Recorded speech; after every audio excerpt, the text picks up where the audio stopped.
Good evening, everybody. Good evening. It's another full house. Can't believe it.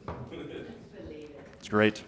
So this is the budget work session of the City Council of the City of Cottonwood, Arizona, to be held May 10th, 2018 at 6 p.m. And Deputy Clerk, please take the roll. Councilmember Althouse. Here. Councilmember Norman. Here. Councilmember Pfeiffer. Here. Councilmember Howergy. Here. Councilmember Henry. Here. Vice Mayor Allen. Here. And Mayor Alinsky. Here. Thank you. Okay, so we have a couple items on the agenda tonight.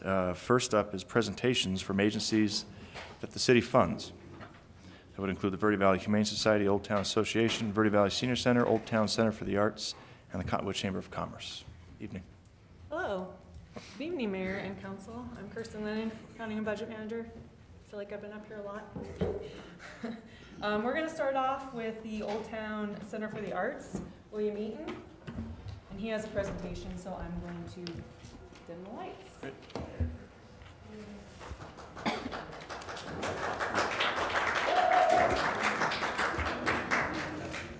Thank you, Mayor Alinsky, Vice Mayor Kyle Allen, council members, Stephen, Rudy, Kirsten, and everyone. Thank you so much for this opportunity to present today. Let's see. Okay, this is up. Is that light? Can we take that out, or can we? I think it needs to warm up a bit. It's just heating up. Oh, okay.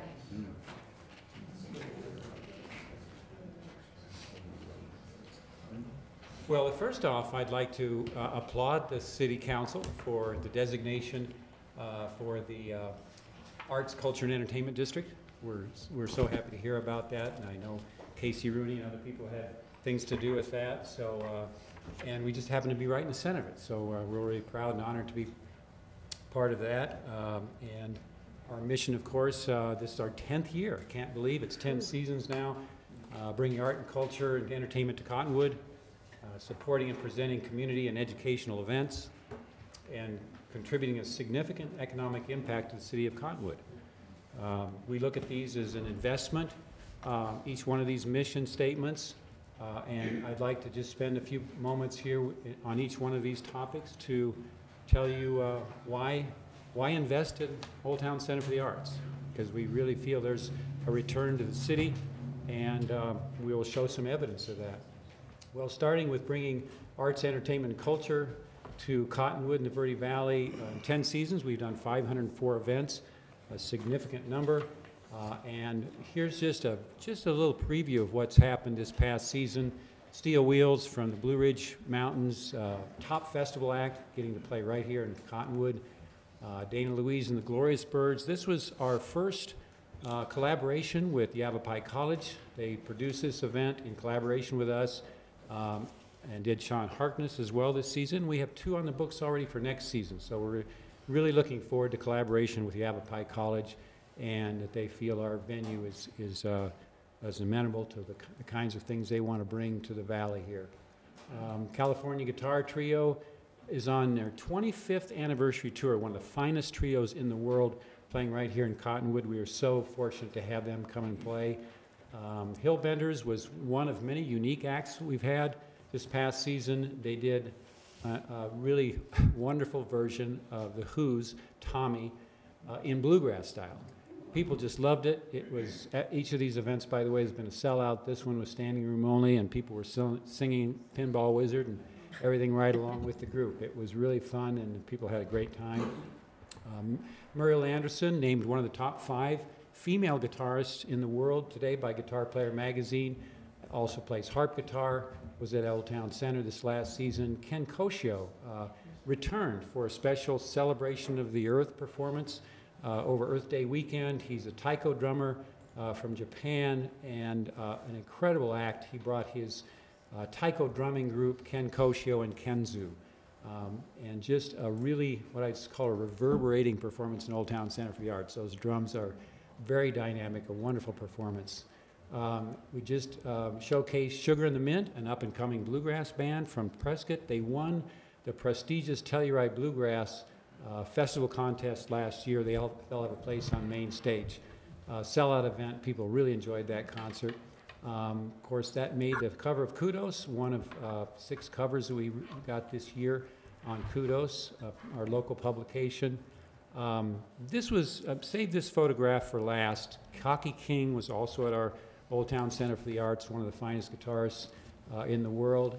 She did a unique performance with computer modeling that broadcasts displays on her guitar, as well as using our back screen, our cyclorama. Here's some photos taken at the concert that show a backdrop.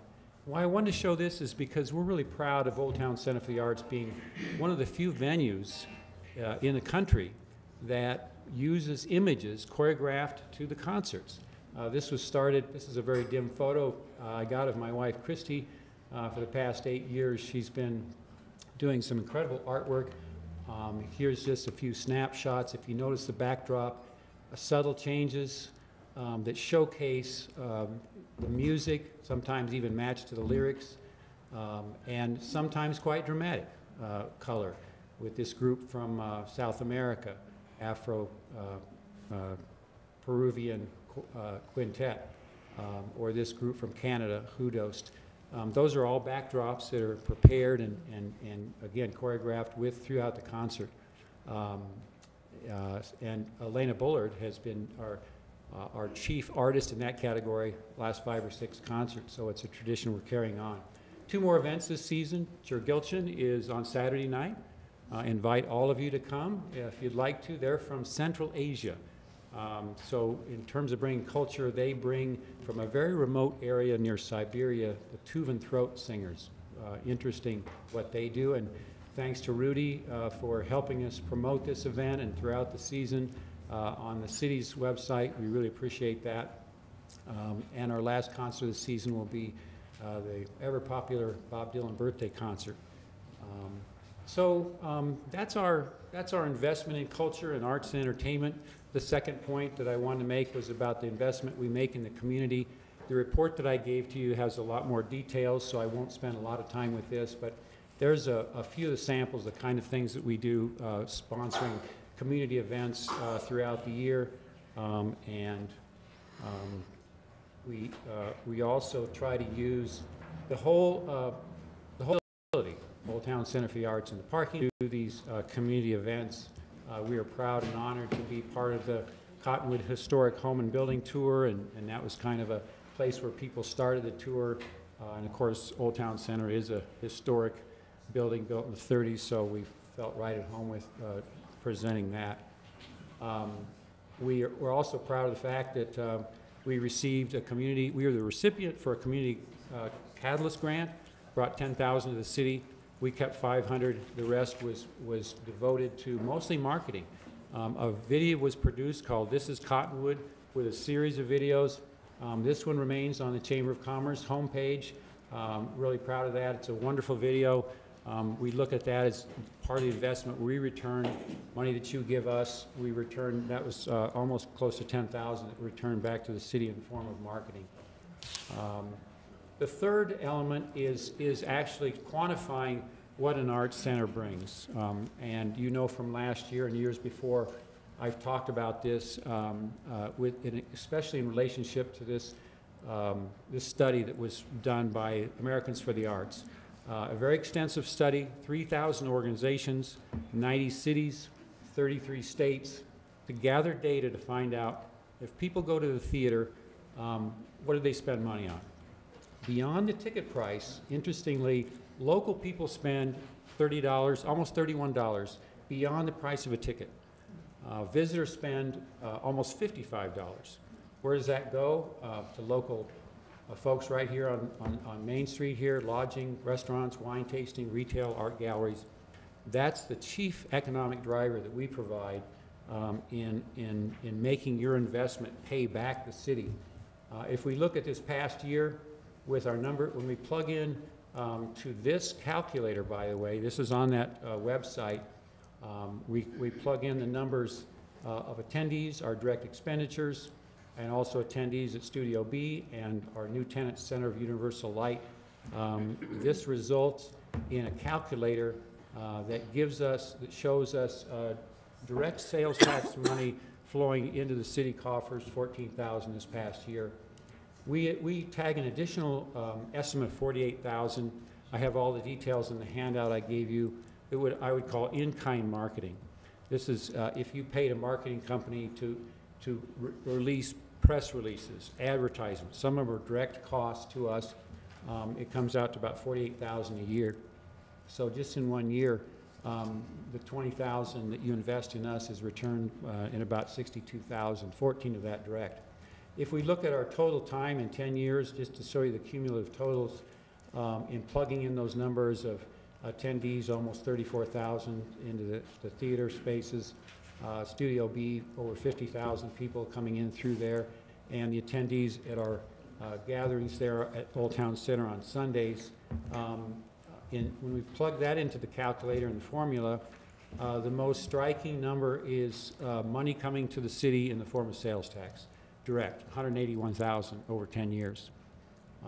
We've received funding the last 4 years, so that leaves a net gain to Cottonwood of over $100,000. If we plug in the in-kind marketing, we view ourselves, along with Chamber of Commerce, as being really devoted to telling people statewide about Cottonwood.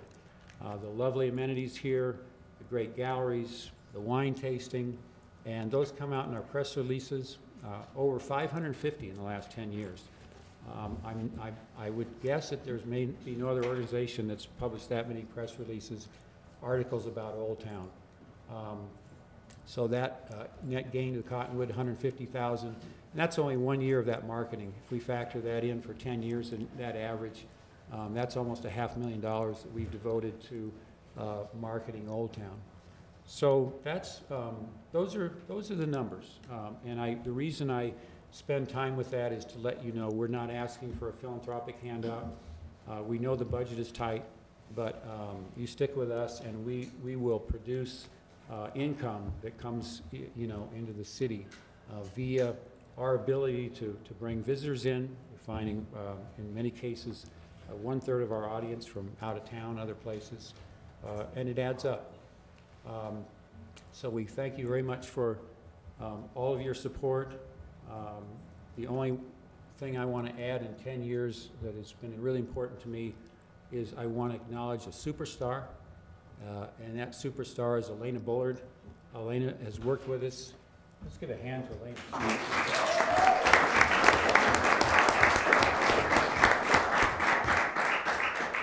I know it may be embarrassing for Elena, but after 10 years, we've learned a lot, and I've learned a lot in the terms of programming and being involved with an arts center and talking with a lot of my contemporaries, Scottsdale Center for the Arts, Tempe Arts Center, Mesa Arts Center, Chandler Center for the Arts.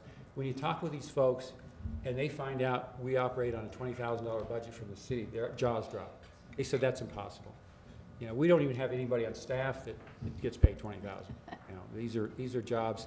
And I think all of you probably imagine this, that their staffs, of course, they're bigger organizations, but many of them don't produce as many events as we do, just so you know that. Now, we are a small venue, so we can't bring, first-name talent that is the top talent that's tens of thousands of dollars. But you could see by the pictures that we showed, we try to bring in really great talent. So thank you so much for your support, and we hope you'll look at what we're doing, and we'll continue. Thank you. So Thank you much. for your presentation.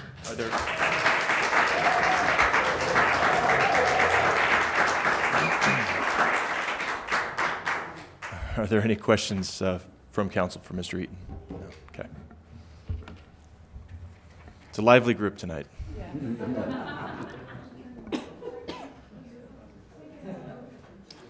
Thank you. Next up, we'll have Christian from the Chamber of Commerce. Ready, Christian? And folks in the audience, our chambers aren't really well equipped for as many people as we have here tonight, so I apologize for that. Many are standing. And it's hard for us to hear up here when there's a lot of talk in the background. So if you could just try to be as quiet as possible if you're having a sidebar conversation, we'd sure appreciate it. And it's respectful to our presenters as well. Thank you. Thank you, Mayor Levitsky and Vice Mayor Allen. Thank you, Council, for inviting us here today. Want to talk to you a little bit more about the chamber itself, we do focus a lot on tourism, but our Chamber of Commerce is in support of small business, and we've really expanded that part of our chamber over the last 2 years. We are partners with CEDC. I actually sit on that board as the treasurer, part of the VV Rio organization as well, sitting on that board. Just recently, actually within the last 3 months, we've partnered with Mingus Union High School to start an internship program. And Mayor Linsky, you were kind of set the bar high for us on that one. So we're pretty excited about, we actually are going to get at least one student. That's great. Starting in August. So we're really excited about that. I'm here to talk to you a little bit more about the bed tax. We do get the bed tax from the city. It's 3%. And I'm sure you've heard Lana say this over and over and over again, that every dollar of bed tax that's earned, there's a dollar of sales tax that comes in. And for 2017, the bed tax collections were $223,796. So we're pretty excited about that. Of that gross, the chamber gets 85%, which was 190,000 and some change. And then CEDC, 15% of it goes towards economic development to the CEDC, on top of what the chamber does outside of that for economic development. Starting in July of 2015, the split was done by the city, so CEDC automatically got that 15%. It was a little bit easier as far as bookkeeping and whatnot. So the bed tax itself actually comes in and funds 3 major portions of the chamber. Operating the visitor center, we are a designated by the Office of Tourism local area visitor center. We have to go through reporting with the Office of Tourism, and they can do periodic checks to make sure that we have, you know, what qualifies us to be certified as that local visitor center. We also do a tourism marketing package. We have multiple partners throughout the city and throughout the Verde Valley. A lot of destination drivers. Old Town itself is a destination. Blazing M, the train, Out of Africa, all of those others. Great places to visit. So we do primarily focus on Cottonwood, but we are partners with everybody throughout the Verde Valley, including Sedona. We are members of the Sedona Verde Valley Tourism Council. We also have a Verde Valley Tourism Council, which is a subcommittee of the chamber. So we work with a lot of those destination drivers and partners in tourism to find the best way. And then another portion of that is it helps pay a portion of our 3 staff members. One thing that we keep regular records because, like I said, we report to the Office of Tourism. Tourism over the last year, 2017, we've showed actually a decline in visitors walking through our door, about 24%. And then talking to Jennifer Wesselhoff in Sedona, they're actually down 30%, so I think we're doing a little bit better. The nice thing about that, though, is the bed tax receipts and revenues seems to continue to increase year over year. And over 2015 to 16, we saw about a 7% increase. I was just looking at the numbers a day or 2 ago. The collections that we get are generally 4 months in arrears. So when we get a check, I run them on a calendar year, and I can tell which month they're actually collecting for. There's ways for us to look into, you know, what events may have been happening that month, or if it's directly related to journalist or fam tours that we're doing in town. January alone for 2018, we saw a 26% increase over January of 17. So that could be related to a lot of different things. We've had about 40 more rooms open up with the tavern. I like to think that it's directly related to a lot of the marketing and tourism that we're doing and the partnerships that we have. Through the Office of Tourism, we have an opportunity to do a co-op marketing program that allows the chamber's also designated a DMO, which is a designated marketing organization through the Office of Tourism. So that allows us to collaborate with other partners. We bring the CEDC in, the Old Town Association, and Parks and Rec. That allows us to pull up our money together, and we get double the exposure in marketing. So it's a pretty great program. I'm going to have Michelle come up and talk a little bit more about what we're doing in tourism, and then I'd like to touch base with you a little bit more on some of my plans or goals for 2018. Great, thank you. Michelle Masters, the Director of Tourism. Hello. I lost Kyla. That she'll be back. I'm just Trust me. kidding. Thank you, Mayor and Vice Mayor and all the members. Can you hear me now? Okay, Yes. much better? Okay, great. I'm here to share some information with you. We have been doing a lot and focusing a lot recently on what we call FAM tours and journalist sponsorships. And how that works is we work closely with the Arizona Office of Tourism, and they have a very excellent program where they go to many, many different countries: Germany, France, Italy, Spain, England, China, Japan, Mexico, Canada. I think I hit most of them. I might have missed a couple. And they have representatives that work for the AOT in those countries, and those are the tourism specialists. So sometimes I do FAMs. If you're not sure what a FAM is, it's a familiarization tour. So in other words, for instance, I just had 7 journalists and tourism specialists come up from Mexico. And you might have seen them walking around Old Town, enjoying our shops and our restaurants. We always go to Old Town for at least 2 hours. That's the arrangement that I have with the Arizona Office of Tourism. If they come here, I get them for that because they come through quickly. So I get them a little longer than I used to, which is nice, or we do, I should say. So we get those often. We have another group coming through from Germany in July. And what happens from those is these journalists go back and they send they represent newspapers or magazines. They send their journalists back, and then they write stories about us. So here's some numbers for you. In the last 17 months, we've had 24 journalists come through from 10 countries, and we've had 27 articles written about Cottonwood. We've also had 23 people, journalists, come through on FAMs, and 26 come through from tourism departments. Again, we had Argentina come through and Brazil, so that adds a few more. Forgot about South America, sorry about that. And then I go to media marketplaces occasionally, which have been in LA, Denver, Tucson, San Diego, and Toronto. There's one in Vancouver in August that we're considering going to. What that is the AOT organizes groups of journalists and or travel agency experts. Many countries still use a lot of travel agencies and tourism experts, and we go up and get introduced to them and have 3 or 4 hours with them where we just kibitz and, you know, they come and ask me questions about Cottonwood, and generally what I do is I hand out our visitor's guide on a little thumb drive that I have, along with that great video that we just saw in the last presentation. So they get a little taste to take home with them of what Cottonwood and the Verde Valley are all about.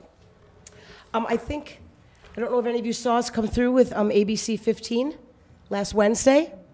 We were on their morning show, and they were here for a day and a half filming. And next Tuesday, we've got Fox 10 coming through. They'll be here from about 8 o'clock in the morning till probably about 11 or 12. So you'll see us wandering around Old Town. That's where we're going to end up.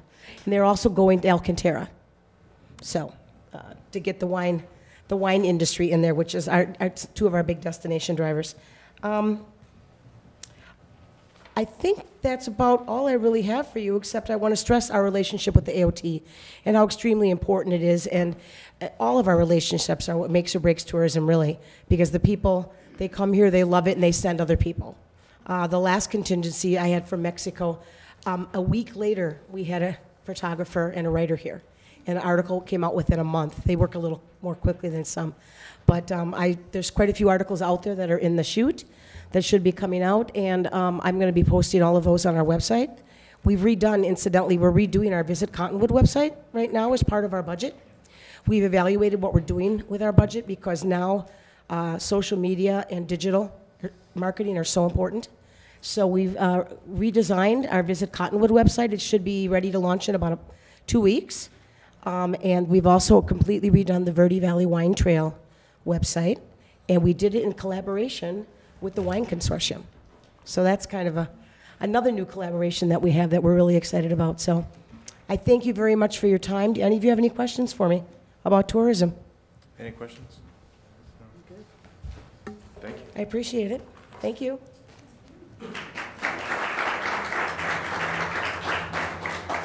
The thing I'd like to stress the most is that, you know, Chamber really firmly believes in partnerships. We could not do what we do without, you know, the CDC, the OTA, the AOT.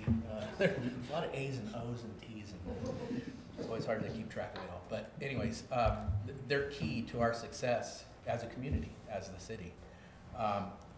Couple of the things that I would like to tell you that we project for 2018 is the co-op marketing group that we formed was Parks and Rec, CDC, Chamber of Commerce, and the Old Town Association. We've come together and realized that we were duplicating a lot of advertising that we didn't need to. So we formed the CMC, which is the Cottonwood Marketing Cooperative. It's changed a few times. But so those 4 entities are working together. We also have invited Local First to join us in that. It's a great way for us to pool our money. We're all getting bombarded by people wanting us to advertise with them, and we're duplicating things, and it's not the best way to spend our money. So we've decided to come together as a group. We meet regularly. We decide on what we want to invest in as a group and stretch our dollars that way. It's been a great working relationship. We also talked about the wine trail and our Visit Cottonwood sites. Everything that we're doing with local people here. So we've hired LaBelle Social Media to help us with those things. We've hired Miss Miranda Agency. She's also a local female business owner that's helping us with the website design. We believe in trying to keep it here as much as possible. So all of our partnerships are local. We are definitely doing more of an increase on digital marketing and social media. Another big area that we'd like to explore with you is support for the OTA, the Old Town Association. We know that there's some, you know, things going on right now, and we would like to make a slight proposal to you about the possibility of continuing on in that direction. So I'd like to invite Hezekiah Allen up right now. There he is. Hez has the details on this proposal. Okay. Mayor, Council, I apologize. I think I have remnants of paint. We're working on the Civic Center, and to save face, I go over there and spill paint on myself, and then walk out of the building, and they swiftly exit me out of the building. So with the understanding of what Old Town Association is going through and sitting on that board for a while, as well as a lot of the members with the CMC, we thought, first and foremost, what a great job they've done over the years that they've operated as far as building these programs, and these programs that are stakeholders within our community, as far as the Chocolate Walk, Safe Trick or Treat Night, the newer Sip and Stroll programs. And so our thought is that to keep that momentum going forward, we're still babies in the tourism game, especially Old Town, is that the money that was originally allocated, total of $10,000 to the Old Town Association, of which I believe $5,000 left, we can still get that dedicated to the AOT process, so we can fulfill our obligations, keep moving forward. And then in years to come, if we can operate their programs, the Chocolate Walk and a couple of the other programs that are money makers and stakeholders in the community, we feel like we can be self-sufficient as far as marketing Old Town and bringing people to this area. So that's kind of the proposal and the gist, unless I missed anything. We had a chance to meet with Brenda, the owner of Colton. I believe she's here. If you want to come up and say anything. And she's kind of one of the last members on the Old Town Association board, and we pitched this idea to her, so I would invite her up here to comment if you're willing. Could you explain, I'm not following what you're saying. Are you suggesting that Parks and Recs market, I'm not getting it. Councilman House, I'm glad you let me know. Maybe help out a little bit. Is what we were thinking was that we have some big events coming up, Walking on Main, Chocolate Walk, throughout the rest of the year. What the Chamber is proposing is the possibility of us helping out by stepping up and doing the admin of these events like the OTA was doing. So the chamber, not, The chamber okay. could come in as a fiduciary if you want, or, you know, I don't know what those details look out. That's obviously Okay. something we'll Wait. need to discuss, but the chamber's willing to step up at least and help to make sure that these events that we've been marketing already can continue for at least the end of the year, and we can explore, you know, what that looks like in the future. When Hezekiah stands up in front of me, I see him as Parks and Recs, not as Correct. anything to do with the Chamber of Commerce. So for me, I don't know, maybe it's just me, it was It was confusing. originally a proposal of our CMC, which is the Cottonwood Marketing Cooperative. We would like to come together as a group, as, you know, entities in the city to make sure that these events make it and don't fall the wayside. We need to keep them going. I think it draws a lot of tourism to the area. It's good for the community. And And we'd like to help if possible. do you think you can absorb that? Yeah, Do you think, I have a question though, do you think you can absorb that with your current budget? Absorb what? Those events? Those events and the marketing of those events? Absolutely. And in next year's budget, we could eliminate that $10,000 going towards Old Town Association? I want to make it clear that I'm not looking to absorb the OTA or anything like that. I'm talking about these specific events and the chamber helping to do the admin, registrations, whatever the OTA would have done for those events. We're willing to step up and do that. The understanding with that there's a possibility $5,000 that's still sitting out there that was allocated to these events through the OTA. I'm not clear on that, but that was the assumption. Mayor and council, I think this is something that needs to be vetted a little bit further Yeah. down. Most Today, definitely. we wanted to get the reports out to you. I think we can sit down later on next week sometime and maybe go ahead and work out the details and bring you something a little bit better, a little bit more refined. Is there somebody here tonight, though, from the Old Town Association? Okay. There's a And couple of people. they've got a presentation. Okay, and you'll present later, fine, okay. I agree, I think that to Yes, hash out the most details definitely, and now. that, I didn't think that there was gonna be any kind of decision here tonight. I just wanted to put it out there that the chamber is willing, and I had a board meeting this morning, it was discussed that we are willing to step up, be that fiduciary, or whatever needs to happen to make sure that those events happen. Right, thank Okay? you. Just to follow up, so Parks Recreation, what we discussed is Parks Recreation Department would manage the programs, because we've worked really closely with the Old Town Association in the past. The chamber would work as the marketing arm because they have the relationship through the Arizona Office of Tourism, and together we would collaborate with the hopes of not needing the $10,000 in the future.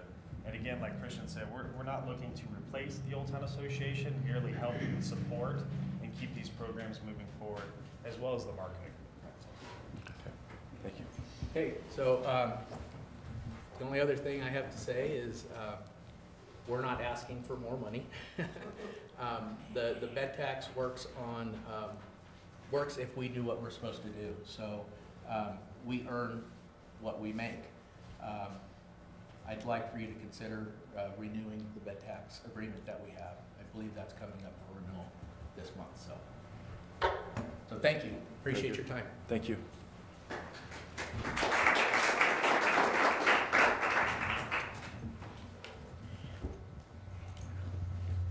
So now we'll go ahead and have Old Town Association, want Brenda come up and speak? Seems fitting. Good evening.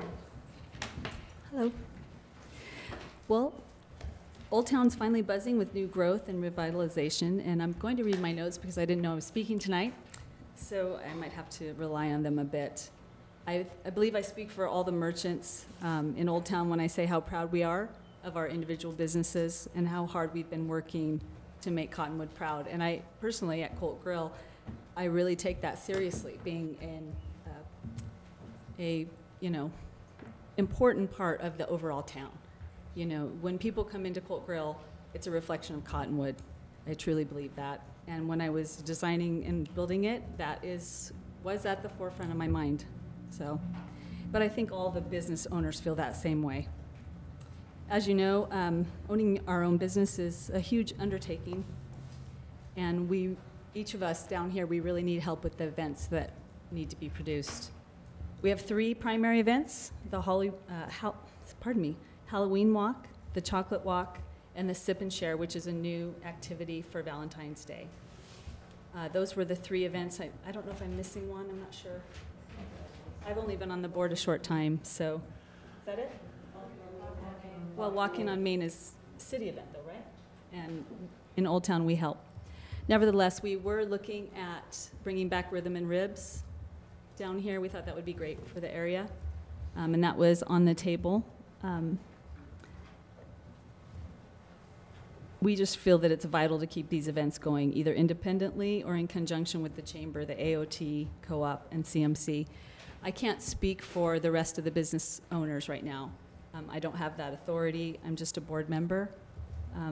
But we will be looking at ways that we're going to move forward. I don't really know what's going to happen with the Old Town Association, but I think we all want the same thing down here. We want to make Cottonwood proud. We want to keep it vitalized, revitalized, and we want to keep our events going. We really need the help with that. So even though we don't know what the OTA will look like in the future, we're hoping that we can still receive some funding to help with the events. And we're all willing to work really hard and produce them, but we do need the help. Not just for tourism, you know, but just for the locals as well, for the enjoyment of the entire area.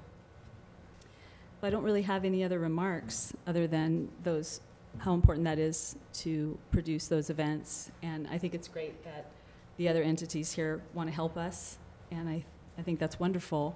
And I'll be getting back with the other business members in Old Town and see how we can work together and what's going to happen with the OTA. So, thank you. Any questions? I have one question, Brenda. Yes. How many businesses are now members of the OTA? Do you know? If not, you can get back to me.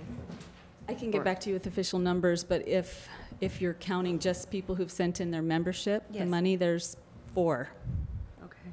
And all of our documents were shredded, so I don't know exactly how many members, but I know that every single business down here that we've been speaking with wants to renew their memberships, and they're worried. They want to keep some sort of semblance of an entity going, association, whether it's a rebranding or if we just, I'm not sure. There's all kinds of ideas on the table at this time, and we want to make smart choices and work with the city, so. Do you know, I'm sorry, I just have a follow-up question. Sure. And if you don't, I know Casey does. Do you know how many businesses are down here? 100. You know, I did a study not too long ago, and I think it was over 100. Mm-hmm. I don't have the numbers just at the top of my head. I do have the report. It's well over 100. So Casey says it's, well, the mic can't pick you up, so I'll just repeat what you said. He says it's over 100. Mm-hmm. Yeah. Okay, so 4 out of 100 right now. I think, you know, for me, and I see her all the time because I'm a Colts addict. It would be interesting or good, you know, maybe in 6 months to come back for me. I mean, and let us know how that's going, because that's a concern of mine, and I've expressed that up here before. Is, you know, we're supporting Old Town Association, yet there really aren't any businesses that are members anymore. And I know that has to do with the old leadership and right, you know, I mean, hopefully you guys can get it under control, but 4 out of 100 is concerning. And I think that that's because of, yeah, and we can talk later, but there was a miscommunication with whether or not we were going to be asking for dues this year. At the annual meeting, it was put out there that we weren't going to be charging for memberships, and they weren't, so the merchants weren't expecting it, but we ended up charging $25 in lieu of having merchants pay for their own Halloween candy for the walk. So there was some miscommunication, but I think that's that the low membership is a direct result of the miscommunication that went out. But I do know that all the merchants right now that we've spoke to have expressed a passion for keeping these events going, and, you know, they're nervous. You know, they don't want these events to go away, and they're afraid that we'll lose, you know, all the funding for them, and we want to move forward with some sort of plan where we can all work together. I think it was the management who was managing, you know, Old Town Association, but yeah. Sure. I think Absolutely. Casey wants to. Brenda, may May I ask, did you have a question? Of course. No, I couldn't toss Did you have a question? I have a question, and this is posed toward Mr. Rooney, because it was my understanding that back when the OTA allowed businesses and Friends, membership was close to Friends neighbors, close to 300 plus, close to over 300 some years back before the city, and perhaps Mr. Allen can add to that. And personally, you know, my business is a member of the OTA. We weren't aware that we were supposed to send in dues. So I can tell you that I think part of the low membership right now is members need to be told, we are charging dues now for this next year. And now a question for perhaps both of you, in your conversations with merchants, are the merchants interested in a solution such as a fiscal agent managing funds? That's I officially haven't taken a poll, to be honest with you. It's the word on the street kind of thing, and our leader is out of town. So what we need to do is have a meeting and find out exactly, you know, numbers, who's on board with merging and who's not, and, you know, quantify that number and then go from there. Because my concern is these 3 landmark events require hours and money from each business. Right. You know, Safe Night, every business has to stay open later. Right. There's candy to pass out, chocolate walk. We spend hours and hours making more than 400 chocolates and then staying open on a weekend day. So if there isn't buy-in from all of the merchants, then, you know, it's going to be difficult to keep these events going. I agree. Yeah, I don't think the Old Town Association has ever been very good at asking for money, other than your $10,000. I did go down the street probably a year ago, and... Would you just introduce yourself? I'm sorry to interrupt, but just for the audience, and we all know who you are, but... Oh, you I'm might be sorry, willing I'm to- Casey Rooney, Economic Development Director for the city. Thank you. So I did my own survey and walked up and down the street and counted every single business that I knew of, and it was well over, now that I think about it, it's well over 120. And I have to go pull the records, but I have that survey, and it's at least that many, and I could verify that and let you know for sure. But the Old Town Association has never been very good at asking for the money. And I think that if, you know, the chamber and the city got involved, we could really help them bring that money in. I don't think anybody has heartburn with supporting the Old Town Association. We've just never been very good at asking for it, as far as I'm concerned. And last question, Ms. Closton, has the last distribution for this current fiscal year been distributed? Has what? Has your second installment payment for this current fiscal year been paid to the Old Town Association? No, it has not. Can I jump in for just a second? Yes. I think you asked for the money quarterly, if I remember, so you have gotten 2 payments, and that's $5,000 out of the 10. That's my understanding. I think that's There's 5,000 more that would be asked for if they would ask for it. So the 5,000, though, was already approved by this council, correct? Yes, the first 5,000. The entire The second- 10,000 was approved second when we did the 5,000. budget, but they have to fill out reports and do their quarterly reports, and if you don't do your quarterly reports, you don't get your money. And Makes sense. May I ask, how many board members do you have now? Right now, Yeah. currently? I think you said 4. Well, there's No, four, not but- members, but board members. Yes, there are, Hi, there's just 4 right now, and we're in a state of transition, as I think most people here know. So, I'd like to ask if we could have a little bit more time on our side, because this meeting, I think, was a surprise and a shock to Brenda and I, and considering what just happened. I mean, I would have loved to have had a great presentation for you. I'm sure Brenda would have too. But we didn't know the meeting was coming, and, you know, due to the, you know, the recent management,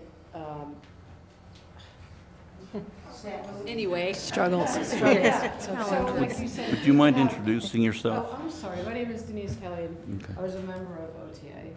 So, and I want to be in the future.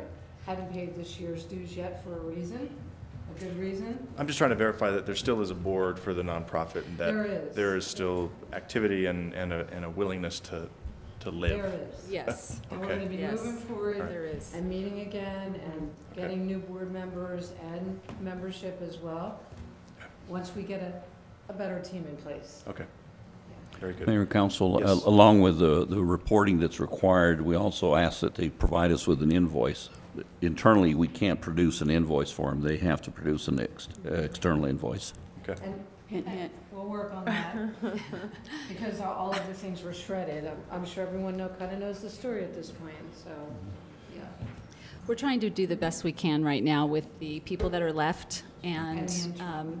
you know, so the people that are there have a passion and a heart for carrying forward, whatever that looks like.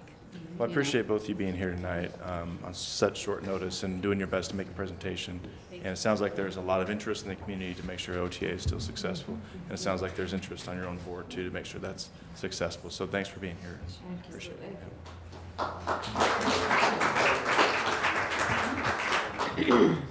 If can I just add, I do think, Mayor, that it would be helpful, it's only going to take me a second, to have OTA come back. I do think, you know, once they get their board together, it would be good to have them come back and present to us. I really agree. do. Yeah, I agree. I wrote that down. Next, we're going to have Michelle Masters, and she's going to talk about the Humane Society. New hat. Change your hat. New hat. Hi there. We have a new executive director. Unfortunately, she was unable to be here. She drives back and forth to Phoenix right now, so she couldn't stay around. So I was emailed quite a few things today, and I'm going to take a look at them here. The gist of it, quite frankly, is that we really appreciate what we do get from you, but we have run up against rising veterinary costs. It's a supply and demand issue, I'm pretty sure. We used to be able to take a cat in and get it spayed or neutered for $25. Now it's, let me look at this invoice. Now it's somewhere around $70. And that's just in the last couple years. Dogs, I have an invoice here for a 40-pound dog. Normally we were getting them done for around $80 to $100, $163. Every stray that comes into us has to be spayed or neutered. Sometimes we get lucky and we get an animal that's already been spayed and neutered, and that's good for the animal because, first of all, it helps it to get adopted more quickly. It doesn't have to wait to be spayed or neutered for someone to come in and give it a new home. And the fees are one of the reasons that kind of hold us back. We can only get as many spay and neuter as we have money. So we do it as quickly as we can and as kindly as we can. But with rising veterinary costs, I know everything is very, very tight, but it is a very tangible reason. It's very real. It's our responsibility to spay and neuter them, and we give them other medical treatments, which we know is our choice. But the spay and neutering we have to do. So with those rising costs, anywhere from double to triple in some cases for larger animals, we're running up against some big deficits every month. And we're doing a lot of fundraisers. So if you see them in the paper or on Facebook, make sure you come and support the animals. But if you have a few extra coins in your purse for the Humane Society, we'd appreciate it. Thank you very much. Any questions? Any questions for Ms. Masters? No. I have a question for Rudy. It's not, because it's not on our list. What was the money last year for the Humane Society? Or Kirsten, sorry. I'm so used to saying Rudy. No. It's about 40, or 43. You should have known I was going to ask this question. I should have known. I think it's 43,000. 43,000. Yeah. They are the only one that has an agreement that allows us to go up to 6% every single year, provided they ask for it. And I don't think you've asked for it in the last 3 or 4 years. So it's been some time since we've actually given them an increase, but their agreement allows them to come in and ask for 6%. Thank you. I'm taking notes, and I want to make sure I had dollars on the Humane Society. And the reason we didn't ask in the past is Ms. Masters, if you could please come up to the mic. Thank you. And the reason we didn't ask in the past is we know money is tight, and we're mindful and respectful of that. But truthfully, the vet bills have gone up, and it just has become something we kind of need to do. Michelle, are you using multiple vets in the area? Or? We are, and we try to use the one that gives us the best deal, and that's why it takes a little longer sometimes for us. And one of the vets that gives us a very good deal just lost a vet, so she's had to stop helping us, and she's also in Camp Verde. So you're looking at time spent in employees, time in gas, so it kind of, it's still better to take them out there because she's an amazing vet and she's very good to us. But with her being a vet down, she can't take our animals right now. I just asked because I had to have my kitty into the vet on a weekend, and my vet was doing a kitty hysterectomy, so. Oh, good. All right.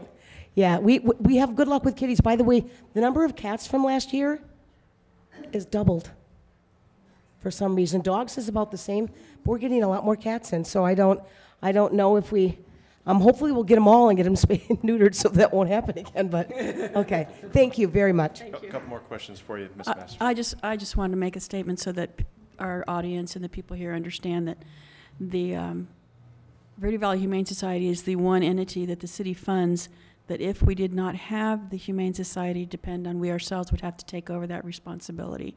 And I guarantee it would be a pound and not a Humane Society, because we would just have to rotate those animals in and out. Having been a past president, I understand what you're talking about now, and for them to not have requested funding over the last 4 years is actually quite amazing. Hint, hint. And it's in order, the cat season hasn't even started yet. The cat season hits hard between May and July, and that's when you get a lot of cats that are reproducing and having litters. And so for you to have doubled your cats already, I want the public to understand this is going to be a really big impact to that facility. So something for the council to consider when funding this organization here this year. So one question I have is, what is your budget for spaying and neutering the animals? Do you know? Do you have any idea? The exact amount? Yeah. Like what percentage of our budget? No, like the actual dollar amount that you spend. No, I actually don't. Okay, I'm just but I'd be happy to find that out for you. It's probably one of those things that, 5 more minutes would have helped, but I didn't. Right. I didn't get to it, but I'd be curious to know. I'm sure that we can come up with that quickly. Would you like me to send you an email? Yeah, if you can send it to the whole council, that'd be great. I make sure that gets taken care of. Thank you. Thank you very much. One more thing. Yes. Oh, one more question. No, I'm just going to make a comment. My neighbor across the street, her cats don't know that it's not season yet. I'm going to put a memo on my gate. Yes.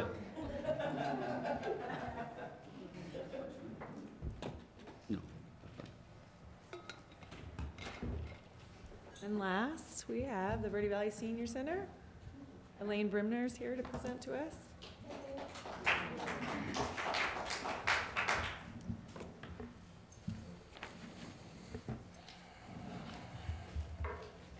Good evening. Good evening, Mr. Mayor, members of the council, et al., and others.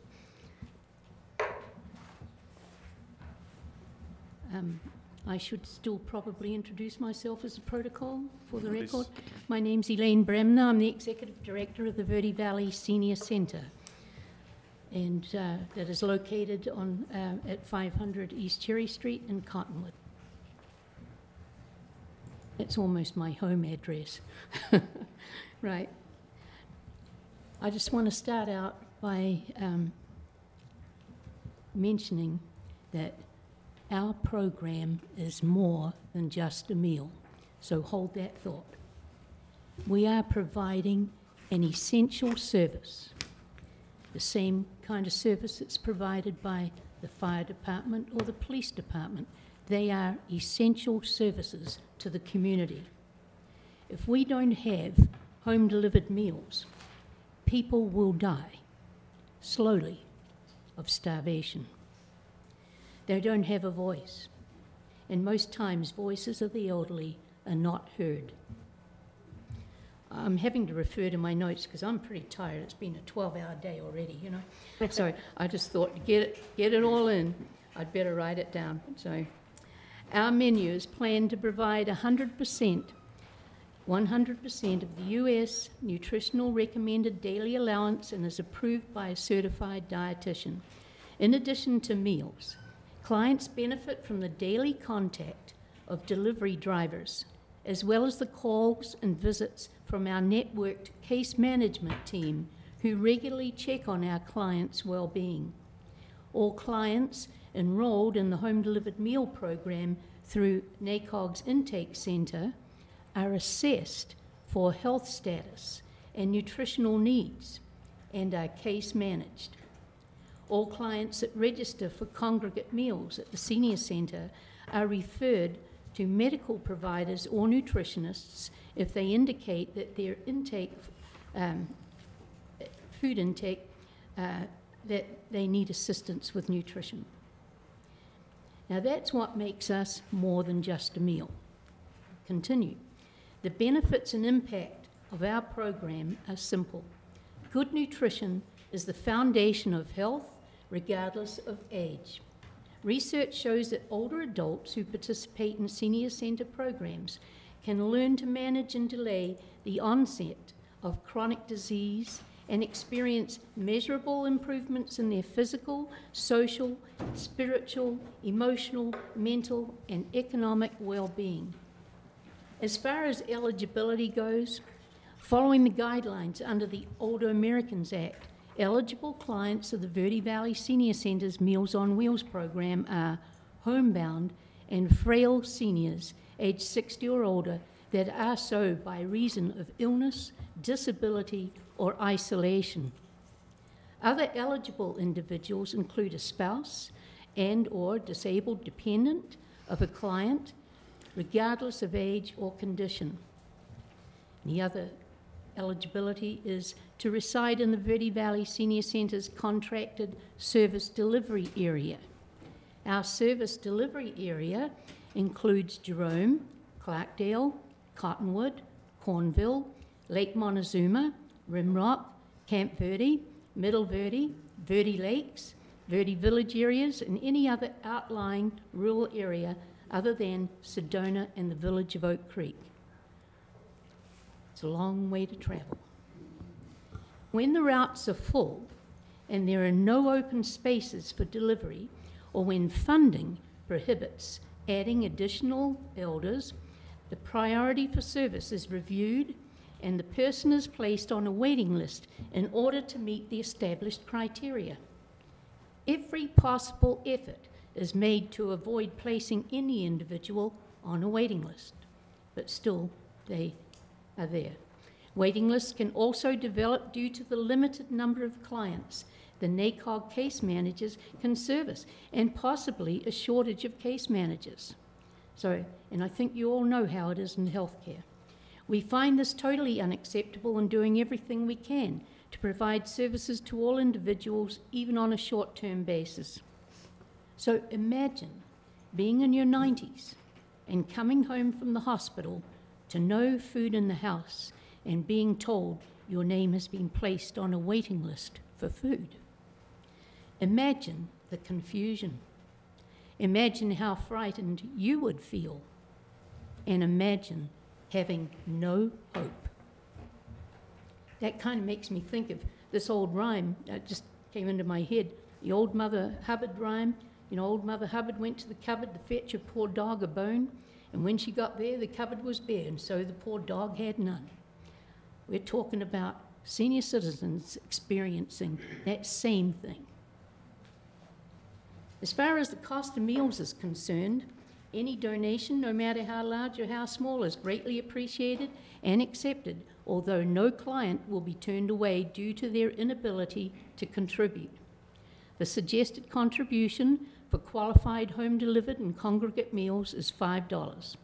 All qualified meals are partially subsidized.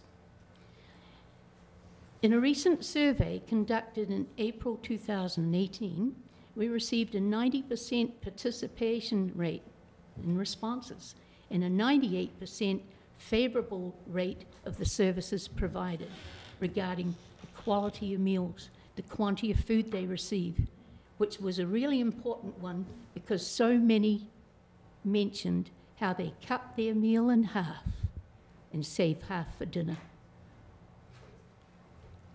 Clients are happy to receive a wholesome, nutritious, home-cooked meal prepared by a well-trained and certified dietary staff in an approved commercial kitchen. We've been the recipient of the Golden Plate Award from Yavapai County for at least 11 years. The meals are considered to be a no-salt added diet. Fresh fruits and vegetables are used whenever possible. Our meals are high in vitamin A and C content, fiber and grains, nutritionally sound, tasty, and high in quality. Meals are delivered by our volunteer drivers Monday through Friday between the hours of 11:30 and 1. All of our drivers are required to obtain a level 1 fingerprint clearance card and have a complete background check. Volunteer drivers are trained to observe signs of change, unfamiliar presence in the household, signs of elder abuse, signs of sudden weight loss, or signs of unsanitary environment. These are all a tell. So we are a lifeline to the senior community. A few statistics. In the first 3 fiscal quarters of this fiscal year, our clients living within the Cottonwood city limits received 11,790 home-delivered meals and more than 8,000 meals in our dining room. More than 60,000 meals will be served by the close of this fiscal year, which will be June 30th. In Cottonwood, the average amount donated was 57 cents per meal. For the first 3 quarters of the year, it's averaged out. And this is down a nickel per meal from a year ago. And it's all about the cost of living. An average of 96 cents from our total delivery areas was received throughout the Verde Valley, 96 cents for a meal that cost us about $8.90 to produce and deliver.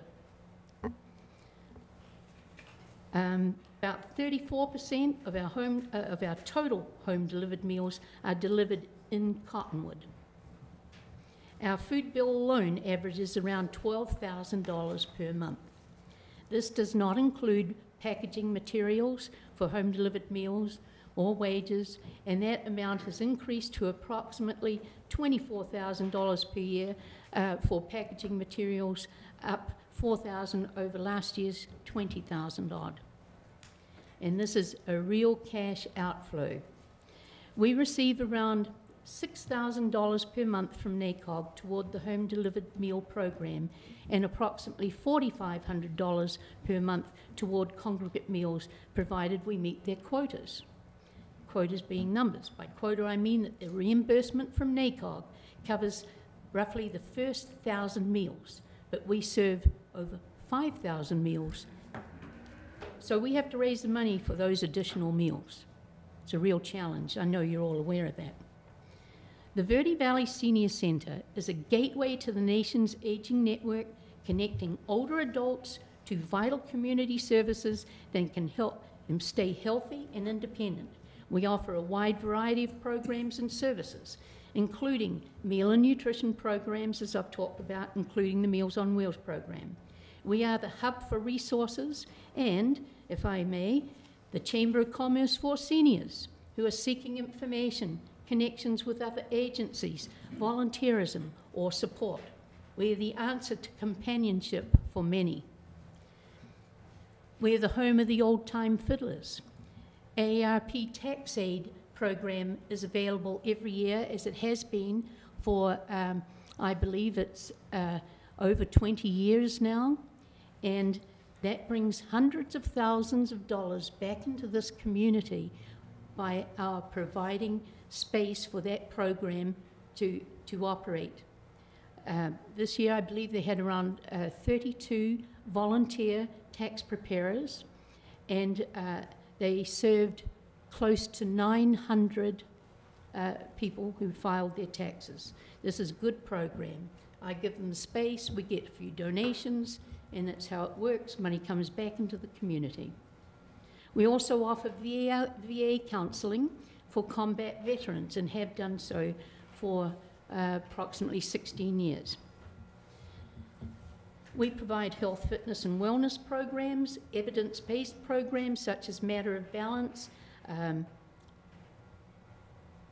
chronic disease self-management, which helps people with conditions like diabetes, heart disease, and arthritis learn how to reduce their symptoms, eat well, and communicate with their doctors. Regular blood pressure and glucose screenings. Volunteer opportunities are abundant. Social and recreational activities. Educational and arts programs. Intergenerational programs. For example, on May 2nd, children from the Montessori school interacted with our senior clients, performed skits, songs, and they dined with the seniors. Some students are assisting in revitalizing the Great Wall of Cottonwood, the mural on our wall around our air conditioning units at the front of the building, which I refer to as the Great Wall of Cottonwood. Okay, we have job training programs. And once again, we are more than just a meal. And how do we do it, you may ask yourself. To maintain operations, senior centres must leverage resources from a variety of sources. These include federal, state and local governments, special events, public and private grants, businesses, bequests, participant contributions, in-kind donations, and volunteer hours. The top two challenges in achieving our mission, as expected, is all about money and volunteers. Approximately 70% of home-delivered meal clients cannot contribute $1 toward their meal. We do more and more for less and less. Volunteers are our most precious asset. All of them give 110%, truly understand the necessity of delivering food to the homebound elderly, providing a social, caring visit, showing compassion, and know that rain or shine, the meals must go through. Regular surveys are conducted with our home-delivered meal clients to assist us in meeting their needs. Our trained volunteer drivers are an absolute lifeline to the client. We are networked with other agencies to ensure the continued service and care of our clients.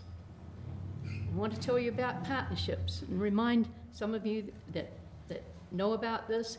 2 years ago, the Verde Valley Senior Centre partnered with Spectrum Healthcare in a training program for their qualifying clients. This has been an amazing journey for many of their clients who have worked hard to develop new skills or enhance existing skills and have become gainfully employed. Each Spectrum client receives one-on-one training from a dietary coach in our kitchen or whatever department they are assigned to learn responsibility, respect, food handling techniques, chemical handling, food preparation and serving, social and communication skills, and that's just to name a few of the tasks. Many are known to be agoraphobic. Agoraphobic is afraid to leave their space, their home. The success is astronomical. Total volunteer hours donated by Spectrum Healthcare to the Verde Valley Senior Centre from July 1st, 2017 through March 2018 is 5,369. Total hours including Spectrum and home-delivered meal drivers, receptionists, musicians, etc. for the same period of time, 12,793 hours. Spectrum clients have an 80% graduation rate from our program. By the way, and they all have to have a level 1 fingerprint clearance card to be in that program before they can enter that program. Many gain employment, go back to school, or even continue to volunteer at the Senior Centre after the completion of the program because they love it so much, and of course we feed them well. And this has been a huge savings for the Senior Centre, especially since the increase in basic wage was implemented. Our door would not be open if it weren't for the dedication of our volunteers and the help from Spectrum. Senior lives matter. This is my message to you. Do not neglect the plight of the elderly. Many of our elders are alone, they're frightened, and may be the victim of abandonment, abuse, neglect, and exploitation. Believe me, it goes on. telltale signs of abandonment might be confusion, neglect, frailty, loneliness, depression, malnourishment, or dehydration and poor hygiene. Many kind people adopt abandoned babies, but who would want to adopt an abandoned old person, all wrinkled and near the end of their life and maybe in need of a diaper change? I thought I'd throw that out, paint you a real picture. Let us always remember that as a prosperous country, we're enjoying the fruits of the labor of our older citizens. It is therefore only honorable to expect that we will do our best to do right by them in whatever way we can, according to our own ability and level of responsibility. Remember, it's not just the meal, it's the human contact and renewed hope in human kindness. This is what makes us more than just a meal. So, in closing, I thank you for giving me your undivided attention, and please consider the increase in gasoline, food costs, increase in clients that we've experienced, about 60 new clients since February 1st, packaging materials, supplies, utilities, basic wage, etc. Won't you please consider increasing this line item for the Verde Valley Senior Center to help sustain this essential program? Essential program. I thank you very much. Are there any questions? Questions for Ms. Bremner? I do. Please. Have you been successful this year in achieving any grants for the senior center, or money from the outlying communities, money from Rimrock, Montezuma, or any of those that so many of the meals go out to? I actually have a grant in this fiscal year, so I always talk fiscal year, from Sedona Community Foundation, and also from Arizona Public Service, APS. Okay, so I'm always looking and always writing. Thank you. And also that hothouse that the Verde Valley leadership put up, have you been able to use that in the last few years, a couple of years? Yes. Part of our Okay. program with Spectrum Healthcare was to have them develop and manage the greenhouse. Greenhouse, yeah. And unfortunately, the guy was running it, had a relapse, and couldn't proceed. And they're reviewing the possibility of sending someone else over to get it reestablished. Okay, thank you. Good questions. Thank you. Please. I just have a quick statement, Elaine. I've recently been assigned to the Northern Arizona Council of Governments Area Agency on Aging, and I dropped you a note and I didn't get a response. I'm thinking it's bumping back. So if you could reach out to me tomorrow when you get back to your office, that would be great. What I wanted to share was the initial meeting I went to last month gave very specific statistics, and I can't even give you what they were, but it breaks down what each community provides, what each senior center provides in a percentage. They say, okay, you should be able to provide this many meals. Our senior center provides 300% of the meals that we're supposed to provide. So she does a lot with a little, and I just needed to put that out there because they sang your praises greatly, Elaine. I wanted you to know that. And when you and I get together, we'll discuss what I can do further as an interface with NACOG for you. Well, thank you. Did you email me? I did. Do you know, you may have sent it to an old email. Okay. So I'll get in touch with you. You bet. Okay, and thank you very much. And it's great to have that feedback from you. You bet. Okay. Anyone else? Ms. Bremner, I got one question for you before you sit down. Did I hear you say that you served 60,000 meals? Yes. Was it 11,000 that were in Cottonwood?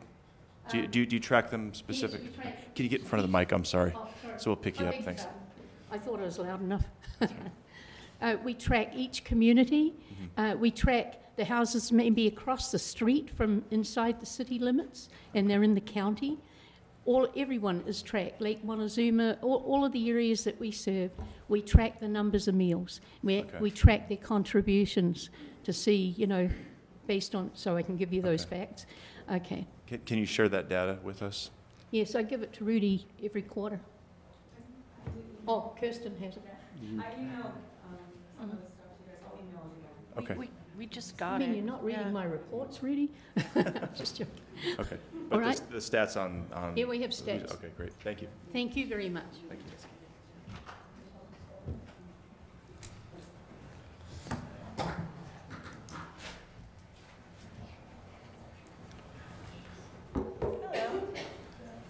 Hello. I have a short presentation. It's Okay. not very long. Are we moving on then to item 4, discussion and direction? So item 4 is discussion and direction to staff regarding the city's fiscal year 2018-2019 budget. Don't we usually leave the backlights on? Yeah, the backlights are usually left on. Yeah, it's kind of dark in here. Yeah, There you go. thank you.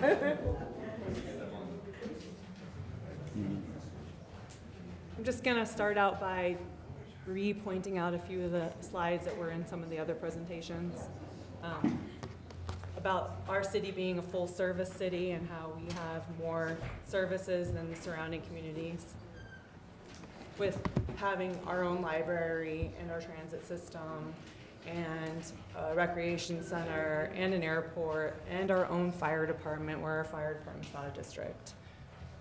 You've heard me before. And again, the sales tax, where we are currently at 3%, where our neighboring communities are, and communities of similar size, and that we don't have a property tax of any kind, whereas a lot of the other cities have some type of property tax, whether it be a fire district, a special district, or a general tax.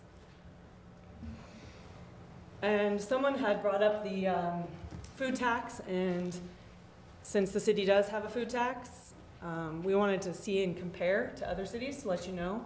And 70 of the 92 cities in Arizona have a food tax, including a lot of the ones that we're comparing our sales tax amounts to.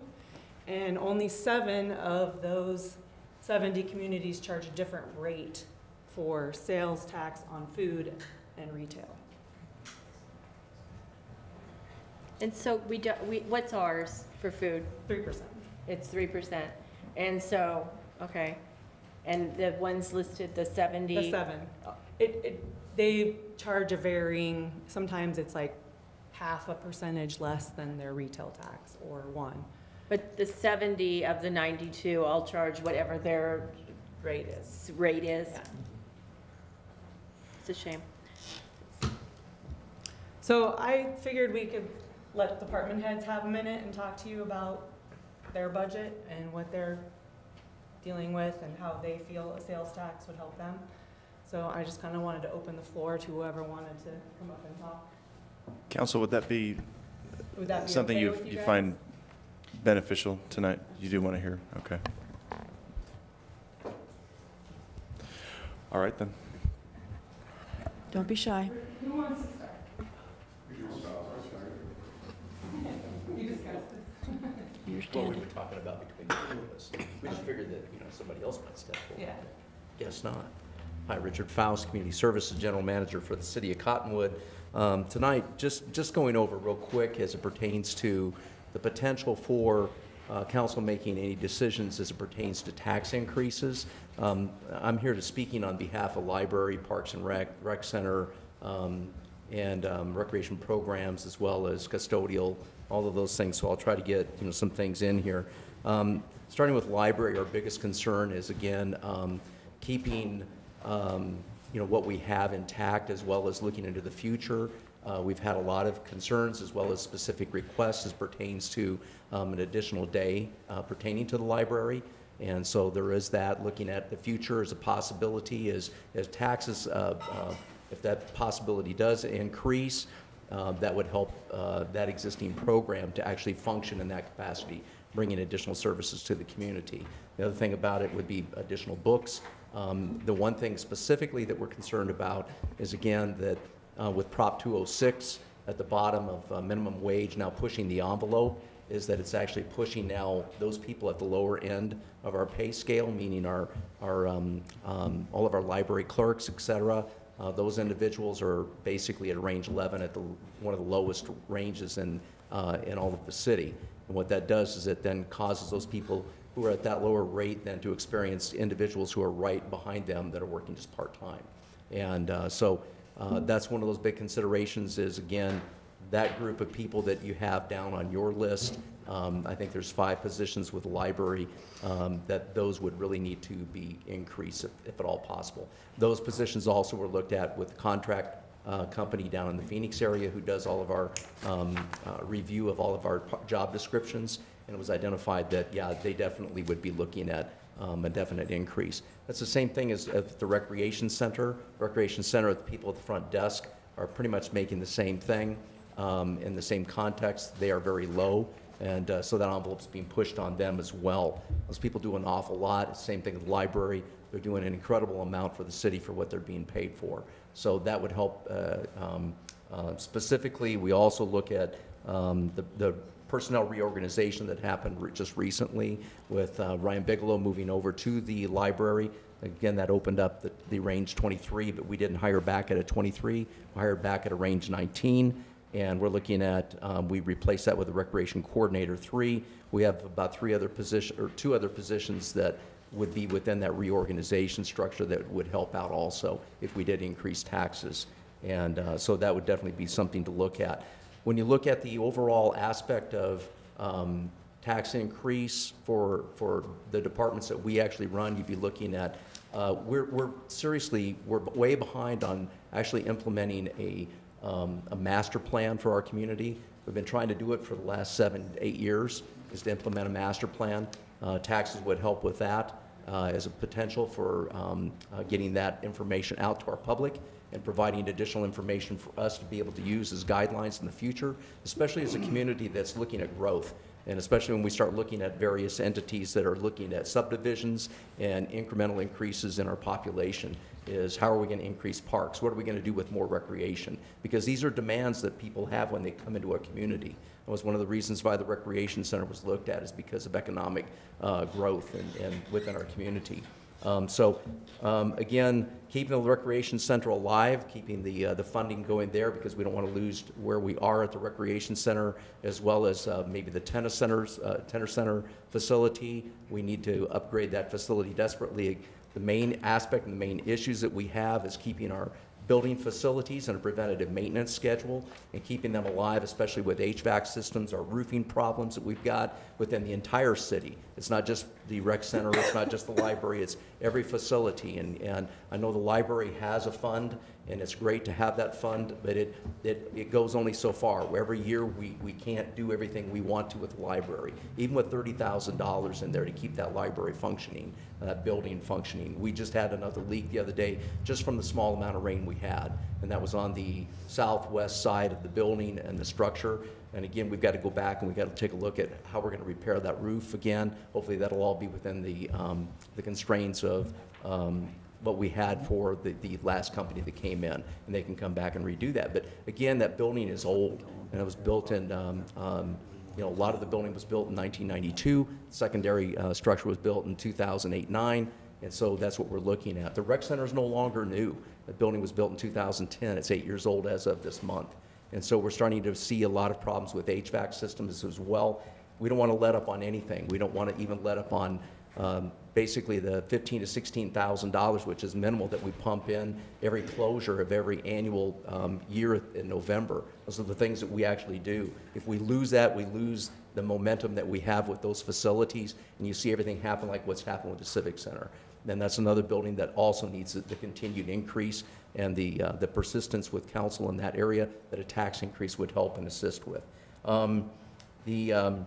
I think that's pretty much it from my standpoint that I wanted to identify. We don't want to lose any of our recreation programs. Again, they're very vital within our community.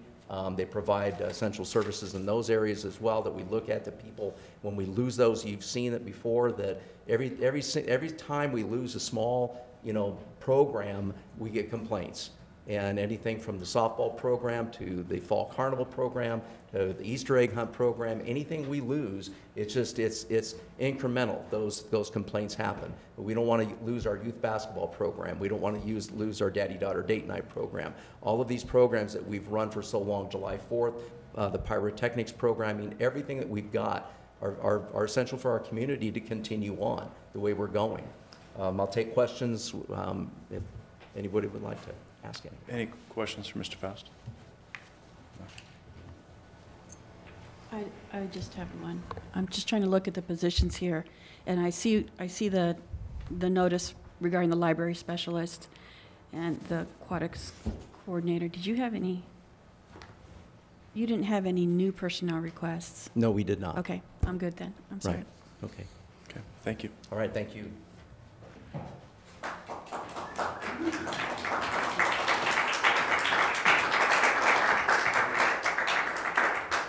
Well, good evening, Mayor and Council. My name's Steve Gazelle. I'm your police chief. On a lighter note, I'd like to throw out an impromptu story that just occurred that illustrates our city's frugality. There was a little bit of commotion here earlier. The chair that's next to me, this fine young reporter came in, and I dissuaded him from sitting there because it's a little discolored, and I don't know why. So Mr. Faust came in, and he willingly sat there despite my warning that I didn't know if it was a biohazard or if it was just discoloration. And Mr. Faust knew the history of the specific chair. And exactly what occurred 5 years ago, almost to the day, from what I understand, a young man vomited on the chair, if you're concerned, and that's what discolored it. But just to illustrate the frugality, one of your department heads knew exactly what happened to that chair. So we keep close eye on our assets, no doubt. So again, on a lighter note, I'm going to take a moment, and this will sound like I'm prepping you to pitch, which I'm really not. And I think it's important to recognize that this, I think many of us realize, particularly by the group that you see behind us, is a watershed moment for the city. I believe that myself. Being a relative newcomer, I firmly believe that this is a legacy decision and a very important and a very difficult decision for this council. Having said that, you're very rarely thanked.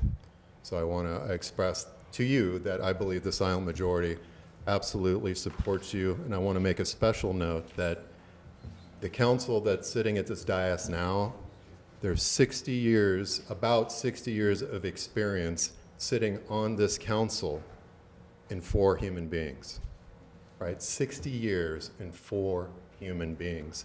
And I think Councilmember Pfeiffer, you win the Carnival Prize tonight for over it's 25 years. It'll be 25 November 1st. 25 years of service.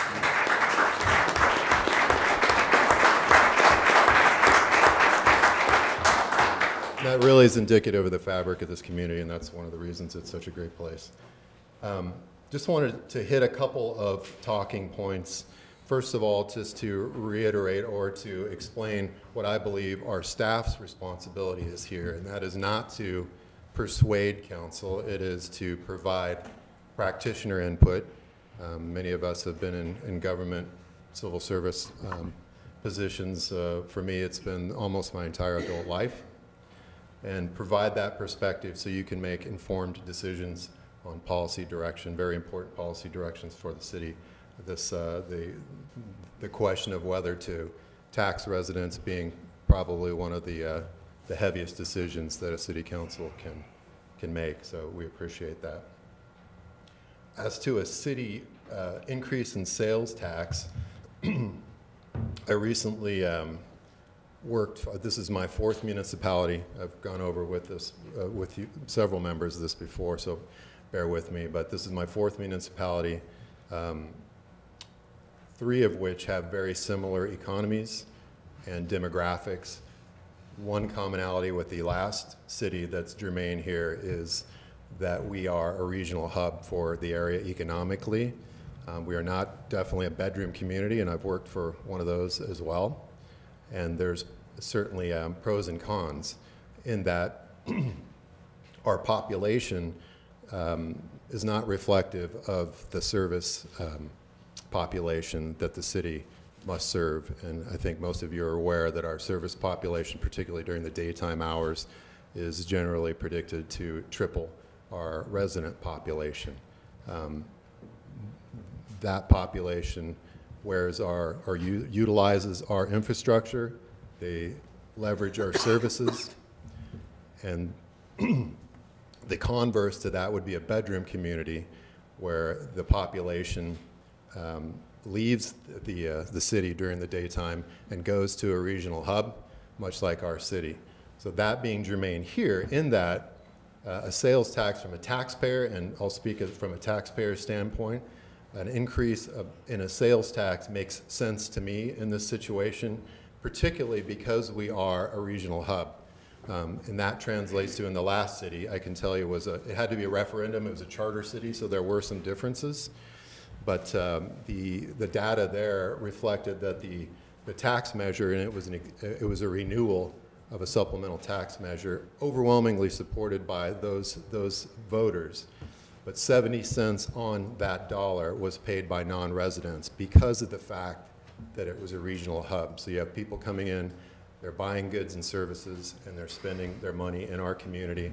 And quite frankly, it makes sense from a taxpayer standpoint to spread that burden beyond our own resident population, which we are aware of has a large retirement population, and many of them are on fixed income. Sales tax allows them the ability to choose their expenditures. So that being said, going back to our population, I believe that, and Rudy, correct me if I'm off, or Kirsten, correct me if I'm off here, but our population hurts us in regard to the state funding that we get, because it's all driven by population for the most part. Whereas that bedroom community that may have double or triple our resident population, but not the same strain on their infrastructure, not the same access or service provision to a demographic and a population far beyond the resident population. Real quickly on infrastructure, a lot of the discussion from the dais has been focused on the proposal of the City Hall and the current and the location that's being considered. And I would urge you as one of your department heads to consider the strategic thought beyond that one particular proposal. And I'm not here to pitch that in particular proposal one way or the other, but strategic thought beyond that, and elements, and a lot of this is going to be rhetorical to you, but is important nonetheless. Value of the investment comparative to cost of deferral.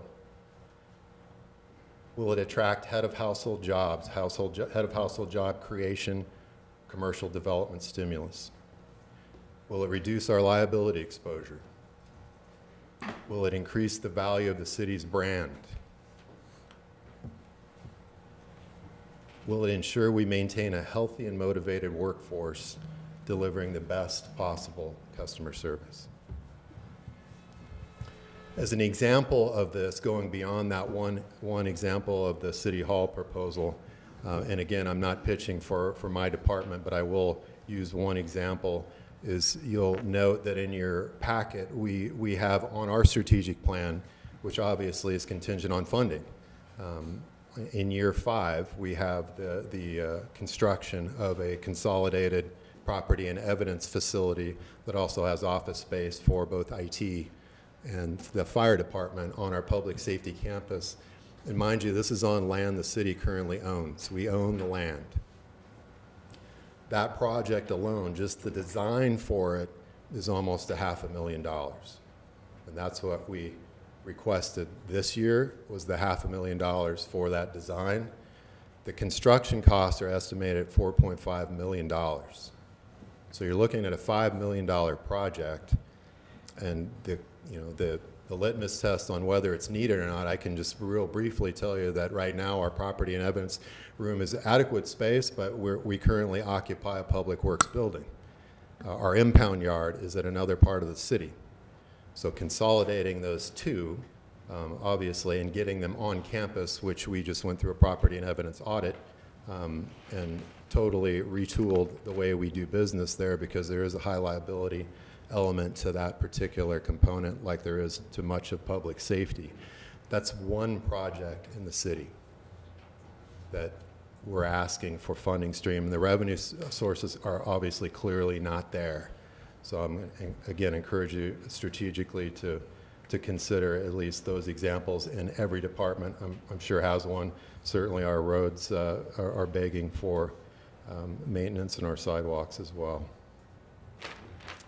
Real quickly on compensation, I know council has had some brief dialogue on employee compensation, and my recommendation, just from one of your department heads, is to be crisp on the rationale of if there is council desire to reduce employee compensation.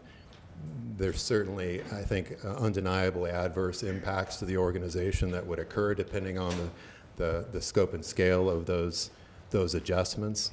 But to make sure that the talking points are crisp, so at least the adverse impacts to our organization would be mitigated.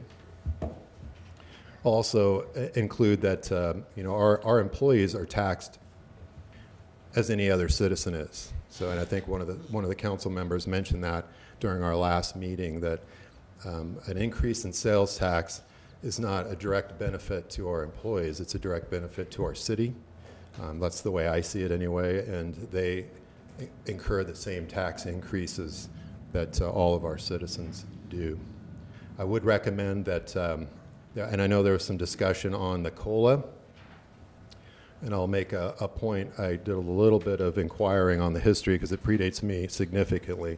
But just to put things in perspective, the last time Cottonwood City employees got a COLA increase, does anyone know? It was about 12 years ago. That was the last COLA, was about 12 years ago. The hard cost to the city estimated by finance for a COLA for the 2019 fiscal year comes in right around $350,000. I would encourage you, if you are looking at employee compensation as an option, I would recommend you take a look at that. And I think the council, I'm not 100% sure whether there's consensus to eliminate the COLA.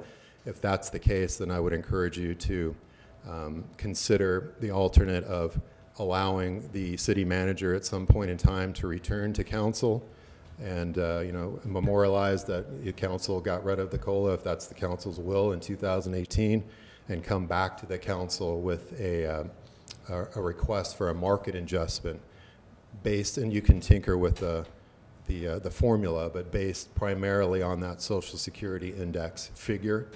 And the city, even if that were the case, the city would still realize quite a significant savings. The longevity pay, I'm personally not a big supporter of longevity. I would encourage a much smaller, that's about $64,000, according to Mr. Rodriguez. And that was in 2014 money. That was the last time we saw that, employees saw that. I would suggest scrapping that. This is just one department head speaking, scrapping that and replacing it with a superior performance program, either now or sometime in the future at far less funding level, $5,000 to $10,000, which rewards employees for stellar customer service, regardless of their tenure here. It does take 8 to 13 years from what we configure to go from the bottom of the employee range to the top, to consider that as well. And certainly I'm the first one that will tell you, and I'll tell my people, and I'll tell the world, that compensation is not the end-all be-all. It doesn't mean you're going to get better performance out of an employee. It is a factor, and I will, certainly it goes without saying that some of your Fortune 500 companies and your more desirable public entities generally are on the higher end of the compensation spectrum. It's better for retention, it's better for recruitment. The city has experienced significant issues with recruitment and retention. The good news is we have a fabulous crew right now. I can tell you our staff is, I think that's indicative of every single department we have here. Just phenomenal, phenomenal people. And we certainly want to retain that type of healthy work culture. So that, I will get off my soapbox now, and we're hoping to get council direction tonight, and particularly to allow the Finance Department to deliver a comprehensive, well-constructed budget that meets council's mission to support that vibrant community and to fulfill your vision. So I'll take any questions if you have them. Thank you. Any questions for Chief Gazelle? Thank you. Thank you.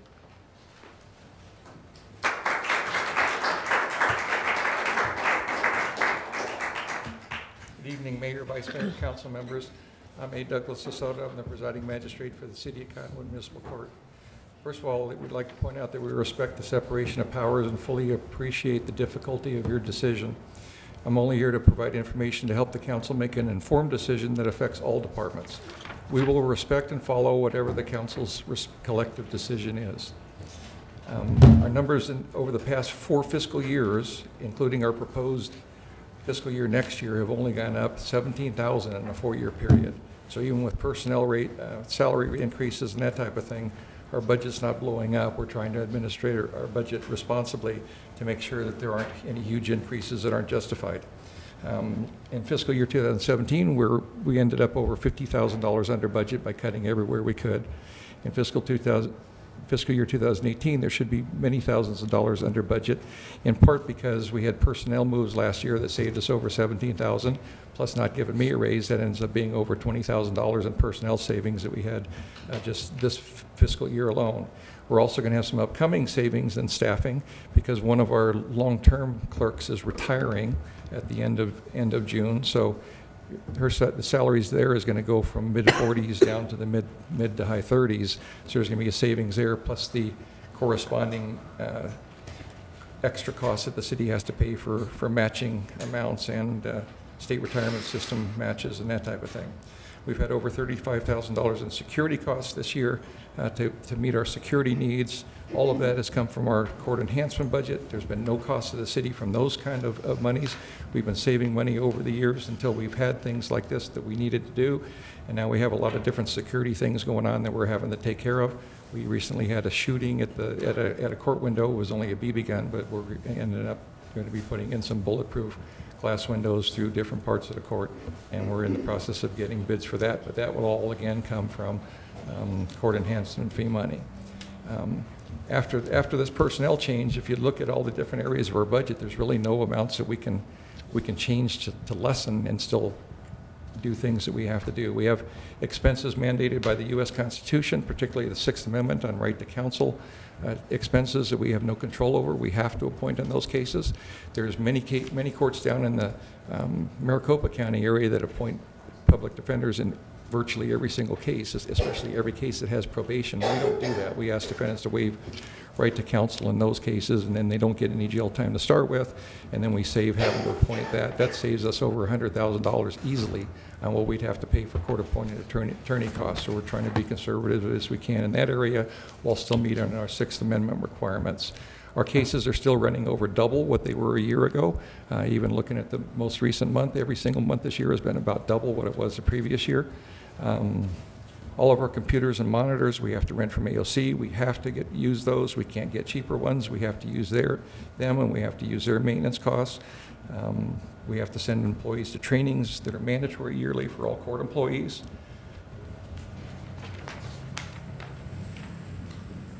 And we need to have adequate staff to run the court adequately and provide proper customer service. The clerk jobs are very difficult to perform and take much knowledge and skill. It takes up to a year to fully learn, especially with the new operating system that we're going under. We can't afford to lose any staff members because other cities, particularly Camp Verde and Sedona, who are near us, are paying more, and it's a risk that we're taking of losing staff members to those jurisdictions who decide for the same work, why not go get more money just next door and take an extra few miles to drive. We definitely need the one reclass that we requested so we can keep that necessary clerk and comply with the requirements of the trained backup for computer programs and reports that are mandated for our daily, weekly, monthly, and quarterly. I've discussed that previously with you when we asked for an increase for her, but you told us to bring it up at budget process. We're in that process, so that's why I mentioned that now. If we lose that clerk, then we also lose our Spanish interpreter at the window. Under federal law now, we would have to pay for interpreter services for people that come to the window for even just to make payments or file motions, that type of thing. We'd have to pay for the interpreter costs, which are much more expensive per hour than city clerk costs are. And he serves other courts as well, so his fees would end up running much more than a small raise for the clerk, which would be accomplished if we did have a sales tax increase. We have grant applications for security, but we can't get grants for most of our expenses, especially on the salaries. If the sales tax is granted, we'd be able to get the reclass and protect that one employee that we're worried about losing. It would also cover, if approved, at least a part-time clerk to mostly cover the windows and phones to allow the other 3 clerks to be productive, and possibly also to act as a wand and check through an x-ray machine that we're also asked for security grant money as well. So we need to have someone run that machine, and it would make more sense to have someone like that do those on the heavy days rather than having to pay for a security firm to do that kind of work. Usually we have no problem getting experienced clerks, but last year and this year we had nobody apply from other courts because we've been hearing that the pay is too low, and because Sedona and Camp Verde pay more, they don't want to come over here and get lower pay than what they're making now, obviously. And even the ones that are making about the same pay, they know that the scales go up higher in those courts. So before, I've always been able to rate all the other courts. You know, we've taken a couple from Sedona, we've taken from Clarkdale, we've taken from Yavapai County Superior Court, we took from Chino Valley. Several of the people have been there for years. We've been able to get experienced clerks. Now we can't get that anymore, so we have to be able to train them. And once we get them, we need to be able to have them at pay levels where we don't have to risk losing them once we get that, give them that experience, and go through all that expense and send them for 2 weeks of out-of-county training, cost for the new system that we'd have to do. You know, not to mention the loss of productivity that we'd have if we lose a court clerk as well while we're having to go through training on that. So, you know, we need decent clerk wages. As our court administrator opined, her concern is, why would somebody want to work as a court clerk at $15 an hour doing very difficult labor-intensive work if you can work at Walmart for $14 an hour? You know, and that kind of makes a little bit of sense. You know, the minimum wages are going up to the state. Walmart and other places are raising their wages, you know, and it's getting more difficult to get experienced people for what we need for our court, given those dynamics. So one thing I have a concern about is every time I look at my emails, there's always indications of other employees leaving the city, and then they're always having new positions open. You know, there's a lot of turnover this past year compared to previous years. You know, that kind of turnover is bad for productivity, it's bad for efficiency, it results in more training costs, it increases the chances of workers' comp claims by bringing in new people that aren't familiar with equipment, and also it's damaging to morale of city employees. And then already there's been some rumors spreading around that the city's considering layoffs, and if the sales tax is increased, you know, that's stressful employees when they got to wonder whether or not, you know, the money they have that barely covers taking care of their family now, whether or not they're going to lose money in that run. So even though it might be likely speculation, you know, there needs to be some sort of definitive decisions by the council, so that, you know, at least if you're not going to do that kind of thing, at least our staff members in the different departments can at least rest a little easier, that they don't have to worry about that happening to one of them, especially people that are newer employees. All of us department heads over the past many years have dutifully made cuts and done without proper staff for years. There's nothing really left to cut in both my department and lots of other departments. When we lose employees, others have to cover not only their own jobs, but to help to cover for others for lost personnel. And I'd suggest to you that city employees are the backbone of successful city government. Many have worked here for many years for the city, are active in the community, and bring a good face to the city.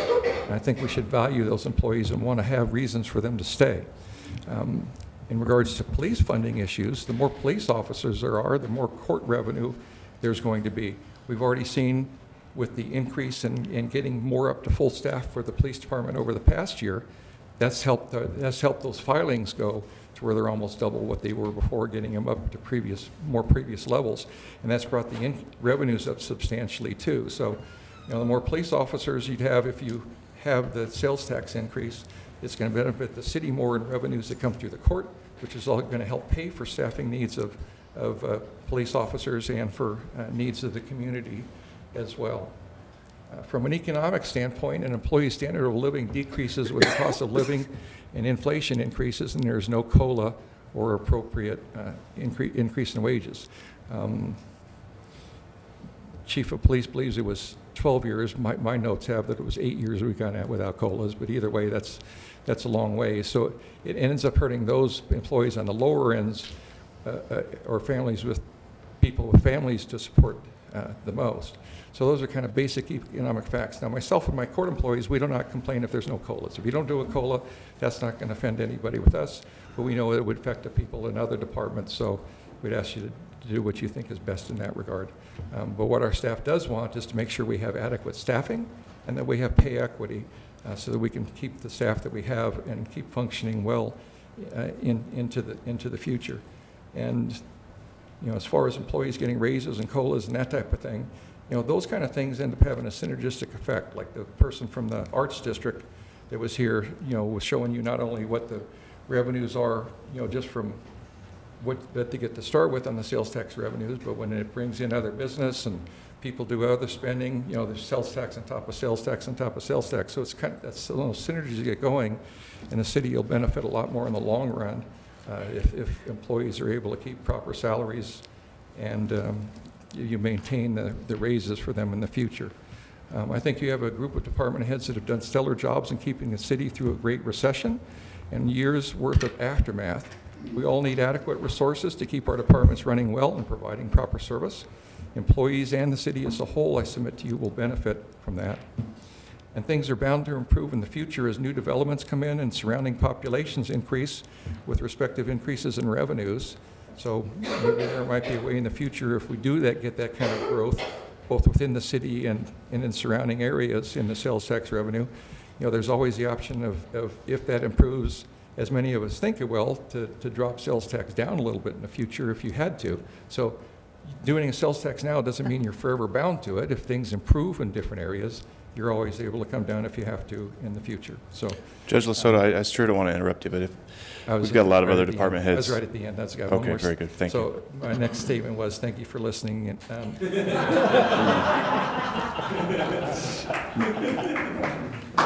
you. Mayor and Council, I think I do believe staff may not have gotten the last memo we sent out was to kind of keep it as brief as possible because we have public here too that probably would like to make comments. We want to give everyone an opportunity. So. Right. So please, if you're going to come up, please make it brief. Get to the point. Thank Get you. the message. If I go over 2 minutes, get the hook out and pull me out of If here, I could okay? also add, I love the crowd and I think it's great, but if we could just keep the clapping till the very end, because it's taking time out of after each presentation. I think we get it, but. Okay. Mr. Rooney. Go. I'm going to make one request, and that is that you allow us to hire Kathy Bazan, who is our business analyst for the Business Assistance Center. We hired her with a $71,000 grant. She's been paid for. She's going to be with us. She's been with us for 7 months on a 12-month grant. Every day we've got numerous people walking in the door across the street. She is paying for herself, and I think our organization is paying for itself.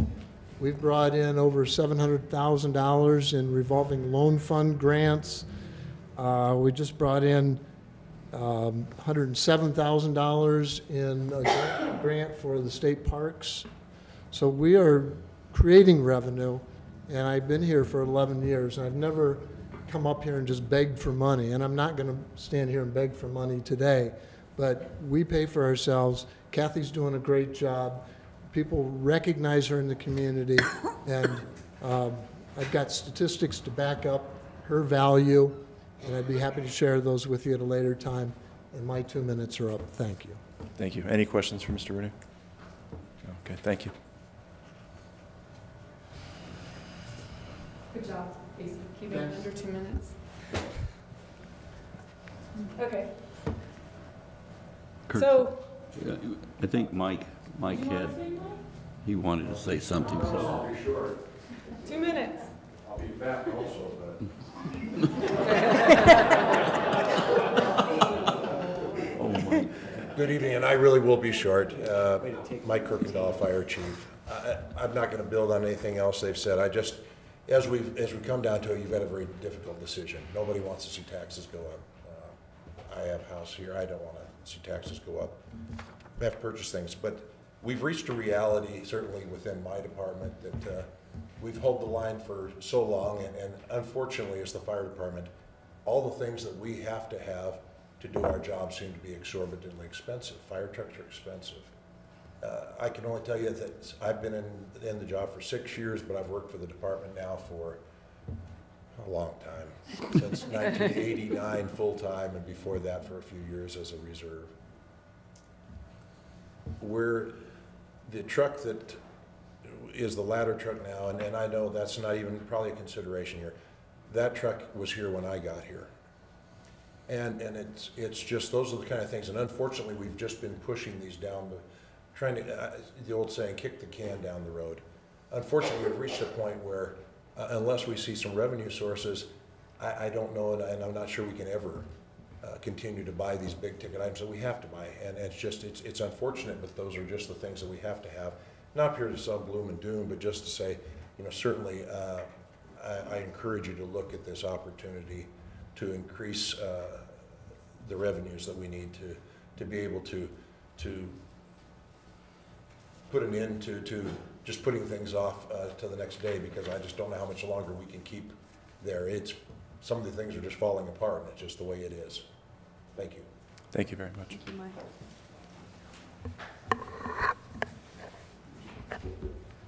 That was under 2 minutes, too. Have we heard from everybody? It feels like there's Public Works yet, and I don't think Right. anyone's here from Public Okay. Works. If you want to, Robert. Tuck back in there. Humberto. I'm going to move the mic up before he gets here. Good evening, Mayor and Council. I'm Robert Winnicky, City Engineer. I'll speak up for Public Works and Engineering briefly. A lot of things we do touches people's lives, whether or not they realize it every single day. Sidewalks, streets, maintenance of buildings, parks.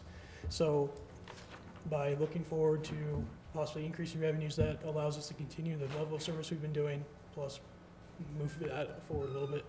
And actually, the roadways, if we're able to do some more on those, that would help out all of our city fleets, including the fire trucks. So hopefully we can actually make those last even longer than we have now. So that's all I have tonight. okay. Any questions for Mr. Winnicky? Great, thank you. Thank you.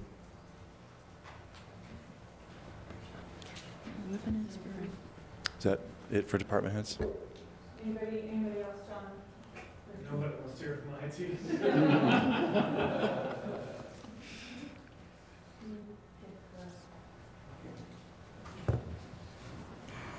So staff is recommending that we do a 0.65% transaction privilege tax increase, which would bring in $3.25 million in additional revenue as projected for next year. So the plan of action would be that we want to get direction from you tonight on if you want to go ahead with the 0.65, 0.5, what you want to do. And then we would prepare the notice of intent, and it would actually take about 90 days to put that into place. So for the budget, our thought is instead of rushing to get all these expenditures and all these people, new personnel requests and everything into the budget, we would just take this increase and budget it as a revenue and expense. We'd form a budget committee of 2 council members, the mayor, and staff, and they would decide what goes in the budget of all the requests.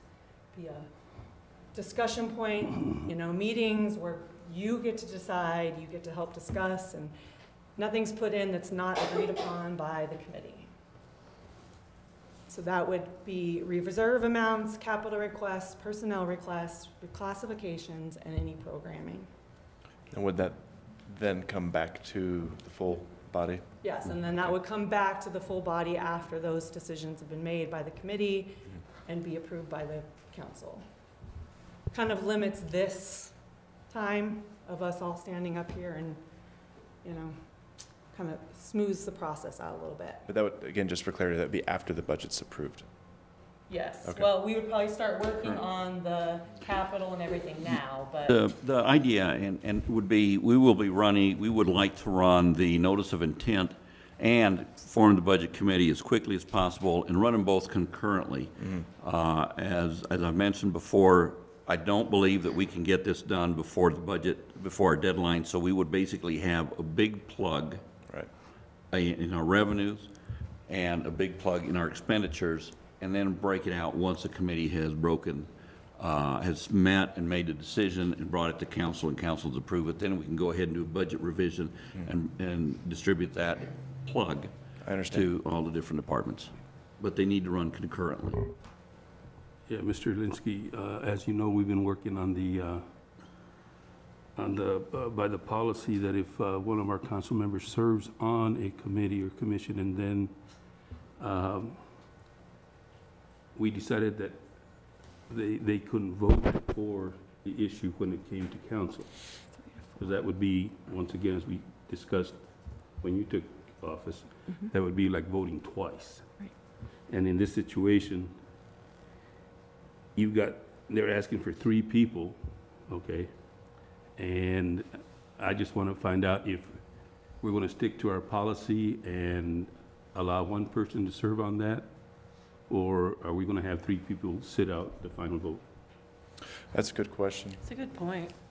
Yeah, I think this is something that staff really recommended, and I felt like it was a good idea just to try to streamline the process instead of having this full council try to hash out a lot of these details so we can just move forward and get this budget adopted, and then come back at a later time and just have a more streamlined process. But it's really up to this council, whatever you're comfortable with.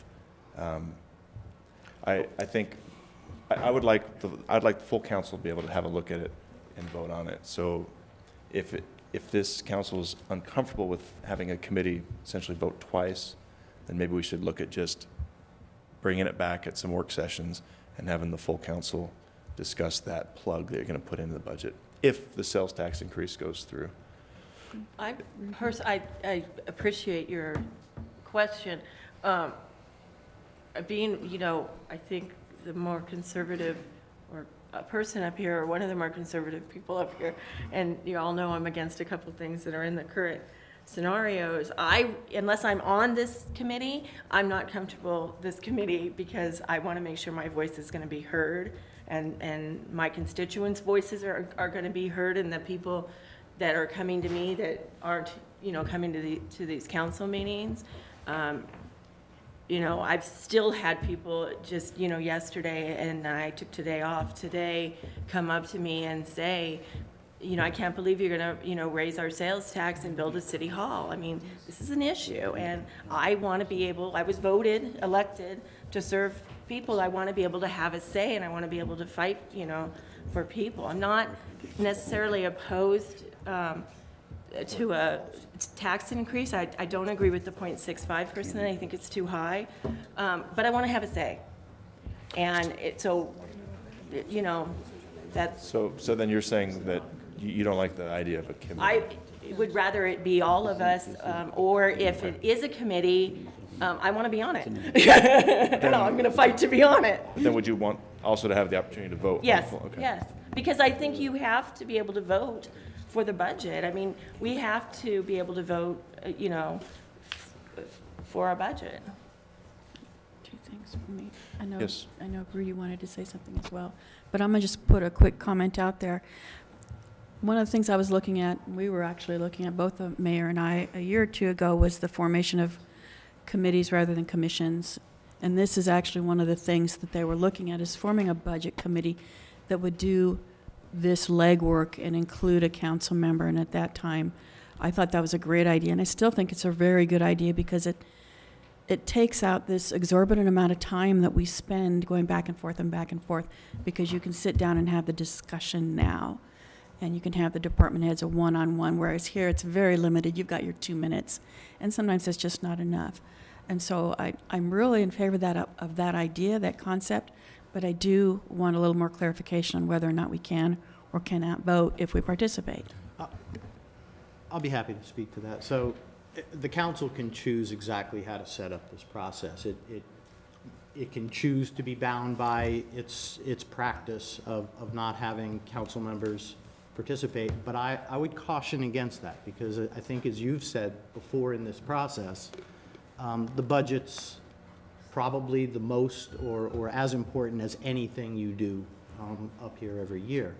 So if any council member, my recommendation would be that participated in the committee, and I just want to clarify here that the committee would simply form a recommendation with room to make policy choices. This council would ultimately discuss, deliberate, and decide. The committee would decide nothing. And I would recommend that the committee leave room in the major policy decisions for this council to actually deliberate and make those final decisions. Mm-hmm. So you're saying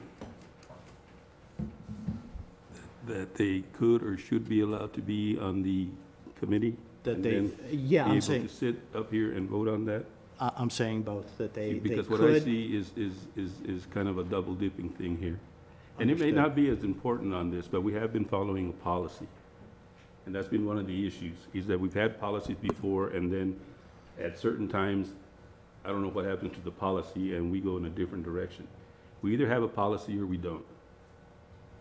Okay, and this doesn't stop any council member who does not sit on this commission or committee from questioning what's on that, okay, at the time that we're gonna take a vote, from making their recommendations at that point. It's not limiting us from doing that at that time. We could still end up, I think, we could still end up having the same lengthy conversations, because what the committee brings back is not what a couple of us up here want, and so we end up having that same back and forth, where why not just have the full council, you know, having that back and forth. I mean, And that's absolutely fine with me if that's what council's comfortable with. Me. Yeah. Mayor and Council, one of the things that's a little bit difficult for us is, and it's very evident at this point, is the council is not cohesive enough at this point in time. We've all got different priorities, and it's not coming together. What do you mean? I apologize, but we need to figure out something, because as long as that plug remains there, our staffs can't do anything. We can't make decisions, hiring decisions. They can't do expenditure decisions, merit or any other type of decisions are just sitting there, and we're up against a real tight time crunch. And our thought was that we could go ahead and formulate a budget. We have 2 or 3 members from the council as liaisons to try to get the rest of the budget formulated, so we can bring something to you that the rest of the staff is comfortable. Now, that doesn't mean that every one of you will agree, but I think that we could work it out so that those 3 council members can actually be, in a sense, the conduit to getting the information to the rest of the committee and formulate some sort of a budget for you. Because I think at this point in time, it's become very evident that we're not putting it all together, and we really need to get moving on this. This is taking a little long. The other thing is this: we've talked in the past about trying to put budget committees together involving council members, and I think council members are critical to being part of that budget committee. And I see your point that there may be issues.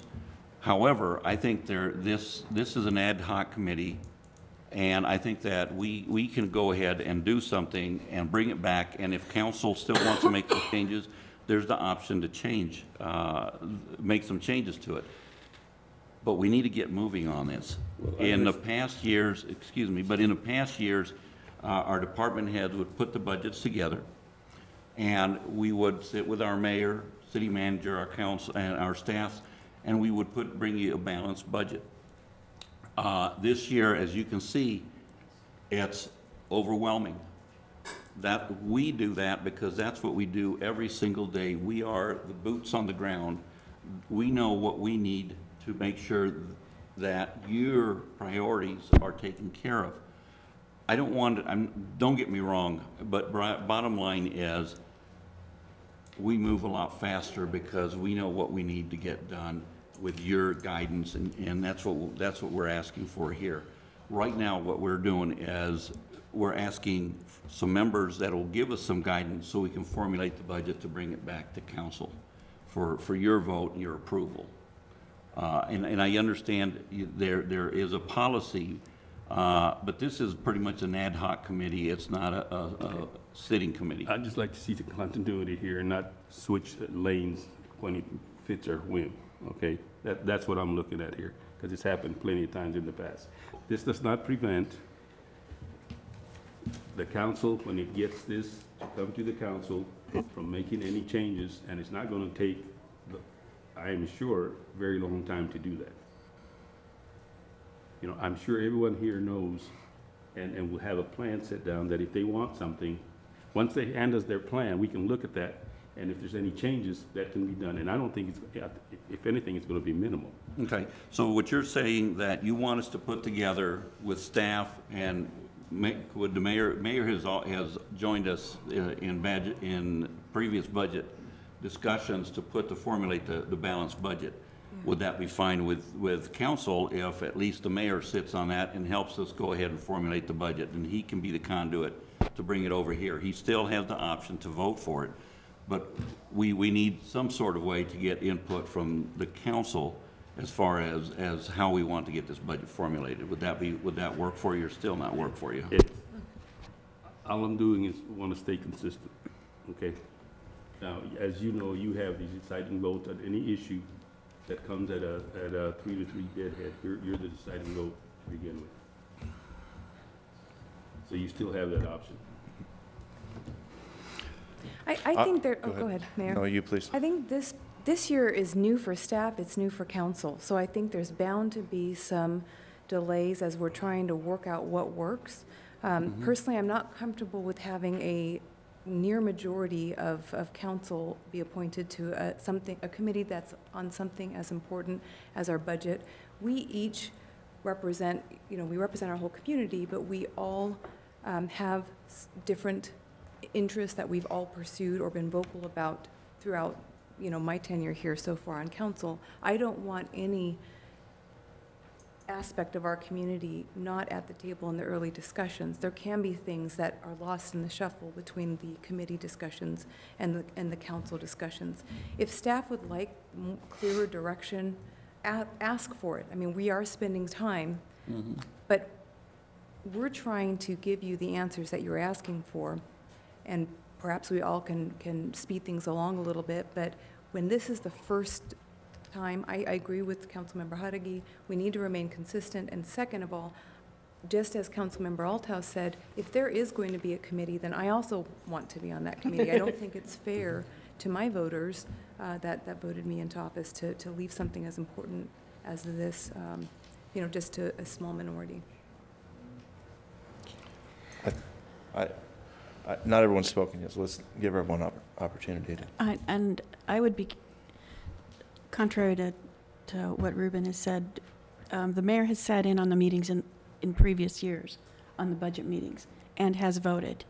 So I'm not uncomfortable with that. Should he do a sit-down with you, come up with the base figures and bring it back to us and have the big discussion. That has what has happened in the past. We were trying something different here, and if that's an issue, if time is an issue, and we want to go that route, I'm okay with that. And I'm okay with allowing him to vote as well, because we have done that in the past, and it's a consistent item. And well, I agree with that. Like I said, he would have the tie-breaking vote in any issue like that.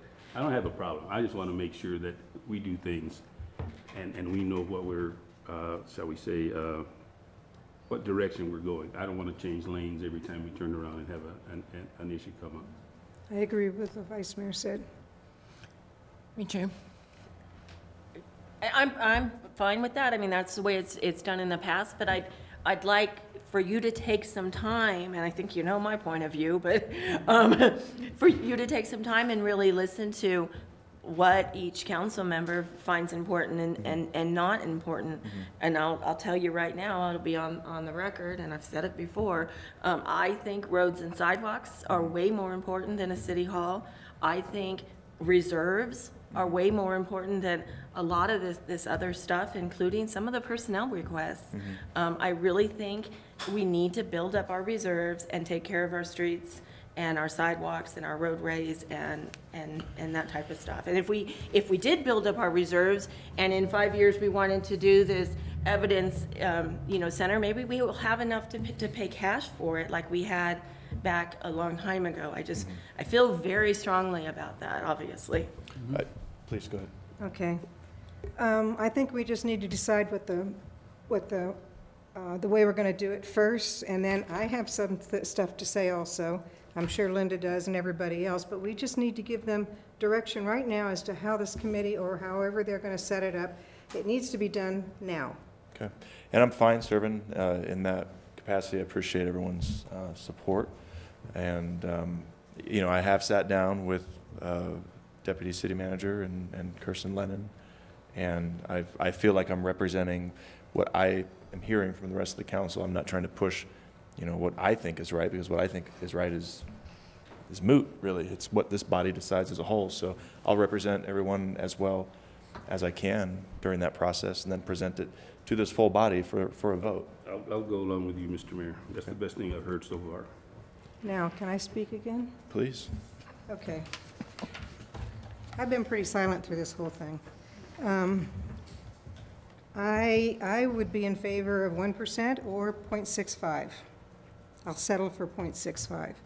I'm a widow on Social Security with a part-time job that live on Coconino Street behind the Mexican bakery. Been there 39 years. I'm not wealthy. I don't have a big home. I do that to make ends meet.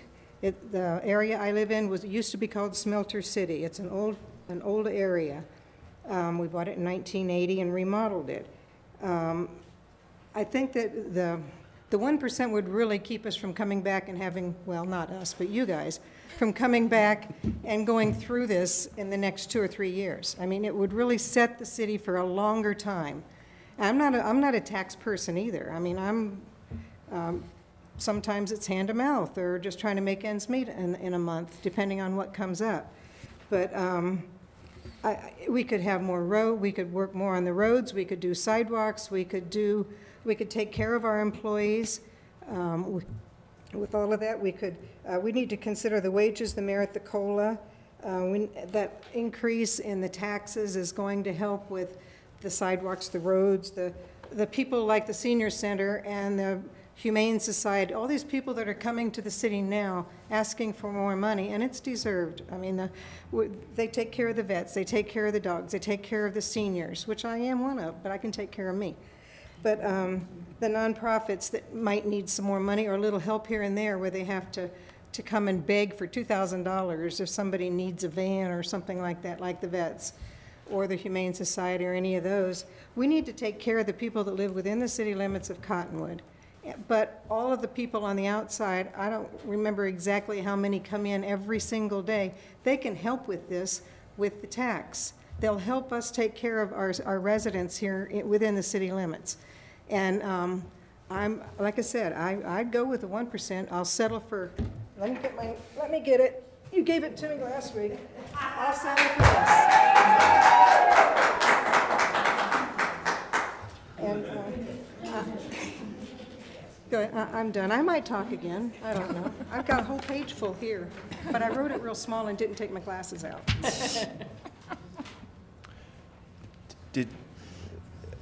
So I think we're agreed that I'll go ahead and sit on this ad hoc committee, right? Mm-hmm. Mm-hmm. We're going to go ahead and, well, did you want to finish your presentation? Sure. I just wanted to say that future discussions are the merit program. After the budget's done and adopted, we will come back, bring information on the merit program so we can discuss, what the merit program should be. We want to make sure that we're not dropping that. We're not going to forget about it just because the budget's passed. We'll also come back and do the outside agency funding process, which you guys had said that you wanted to work on maybe doing a lump sum and they apply for grants. And so we'll bring that back as well once the budget's adopted. And then since we got rid of the budget committee and we're just going to have the mayor do it, then in the future years, is that how you want us to bring it back to you? Is talk to the mayor first, or do you want it all at once and then we talk to the mayor and have that committee? I think it might be helpful to see how this year goes, and then let's address future years, because I know already from personally, I have suggestions for next year already, and I'm sure everyone else probably does as well. So that's my opinion. Yeah, I liked seeing the unbalanced budget, where the previous year we were just given a balanced budget, so we didn't really know what, you know, was cut and what was negotiated. So I liked seeing it, and then, you know, get our input, because I think it's important to see everything so you can get everybody's input, and then you go and have that discussion, because otherwise how do you know our input? Or we can go out and talk to, you know, our constituents and then come back and give input. I think it's important to see it up front first. Councilmember Althouse, in previous years, we always provide everything that's been cut. We provide your balanced budget and all the items that were left out. This year, the only thing we did was before we even balanced it, we brought you the whole ugly picture right off the bat. And if that's the way council wants to do it, I think that will work too. This year, as Councilmember Henry has mentioned, is kind of a trial run. We're kind of doing a rebuilding process, and if we want to continue that, that's fine too. It actually allows for the council to provide some input. Exactly. And mind you, on the input end, I think if we could possibly document the changes that you would like, maybe funnel them through our mayor, and if you wouldn't mind sending our city manager and myself and Kirsten copy us on it, so that way we have talking points when we sit down to discuss the budget with the rest of the staff. Well, the city manager's already gotten an email from me. Well, I haven't seen it just yet, but if you wouldn't mind, just forward it over to the mayor and ourselves. Also, the suggestions, Tosca, like you said, that a better way maybe to do this in the future. You know, like what ideas you have to maybe streamline this or whatever. We'd love those suggestions as well. Yep, great. So that is basically it. That is all I have, except for that we do need direction on the sales tax. Well, no one's leaving here tonight until we give you some kind of direction, so. Thank you. Councilmember Piper, you said your piece. Did you want to? Just what everybody else has to say first. Turn the lights on. I would like to say that, yes, I'm in favor of an increase, the 0.65 or more if they want, but we have put off for several years not doing anything to increase our revenues, and we have done away with hiring people and all that stuff. I think we need to move on. This is the hub, and we service a lot of people, and those people need to pay for it. Okay. Anybody else want to? I do, yeah, go ahead. No, I think 0.65 is too high. I've said this last time. I think, we have to think about our seniors. Elaine has, people who can't afford food, and this tax goes towards food too. She has people who can't afford, to just buy basic stuff, and it's not just seniors. It's our veterans. It's other people. Sedona went 0.5. I think, I think going to 0.65 is too high. I live right on the border of Cottonwood and Clarkdale, and although they don't have a grocery store, they got the other stores, You also have a potential of losing people. I mean, you go too high, those people who live in Bridgeport, those people who currently come in here can go into Sedona. So it's my opinion. It's just my opinion. I think it's too high. And I have to agree with Councilmember Althouse. Long before running for election and serving as a council member, I've had my own vision for Cottonwood, and even after serving as a council member, I hope to further that vision, and that really is getting this community to be a vibrant community, like we've said over and over. We're really getting that message out there. But what does that mean? That means improved roads and sidewalks. That means improved access to services. That means, you know, if we do have a chair that 8 years ago, you know, has a bleach stain from cleaning up vomit, we do budget for that. But I don't think we need to go there full bore all at once right now, because it is burdensome. When I look at what our average income for our residents is, and I know that the sales tax affects those that are living outside of our city as well, but when I talk to my constituents, that the sales tax is going to hurt. Yes, they get to choose, you know, as our chief said, they get to choose what their expenditures are. But some people, it's going to be a choice between essentials and not just the luxuries that, you know, people like perhaps, you know, our attorneys, our medical providers, they can afford to choose between luxuries and not. We do have many members of our community that are living so close to the line there that this is going to, I think that 1% and 0.65% is overly burdensome. I think the highest that I could support would be up to a 0.5%, but I would caution my fellow council members, we shouldn't just increase revenues. We also need to be mindful about cutting items in our budget, even if we have to make some really tough decisions right now. Right now we are in a good economy. I agree, we need adequate reserves, we need to pay down our debt service, and we need to provide quality programs. But there are areas that if we do increase them, that I think I would urge that we need to cut as well. I think it needs to be a dual, a balance there between cuts and increases, and not just increasing our revenues. Okay. Well, me? Well, this issue is going to be on our next agenda, correct? For consideration and/or action? Yeah, we have to vote on it. Okay, well then I'll wait till then, because this is the work session and my decision will be rendered then, not during the work session. Did you want to let us know if you're leaning toward any increase? I'll put it this way. When it's presented to us in the regular meeting where we can legally make a decision, then I'll make the decision. I think the purpose for making a decision right now is just to let our staff know which way to go, and I understand your stance, Ruben, and it makes it much easier to say, I'm not going to say it right now. No. It does. I understand that. It's that we're not supposed to make decisions during a work session. It's supposed to be for direction and policy. Steve? If we get the direction to put it on the agenda, then that's the direction. And the amounts can be discussed in the next meeting, just like we're doing now. Steve, can you address that, please? There is a distinction to be made between giving direction and making a decision. If you were to give direction, I think whatever you all say when everybody's done saying and we adjourn, the staff is going to have to discern what it is we think that you've directed, and we're going to do our best to either put together a process and a proposal, or a proposed process and a range of proposals. We're just going to do the best we can with what we got when we're done here. It's up to each individual council member to give us as much of your sense after having staff's request for that as you feel comfortable giving. So I have a question then.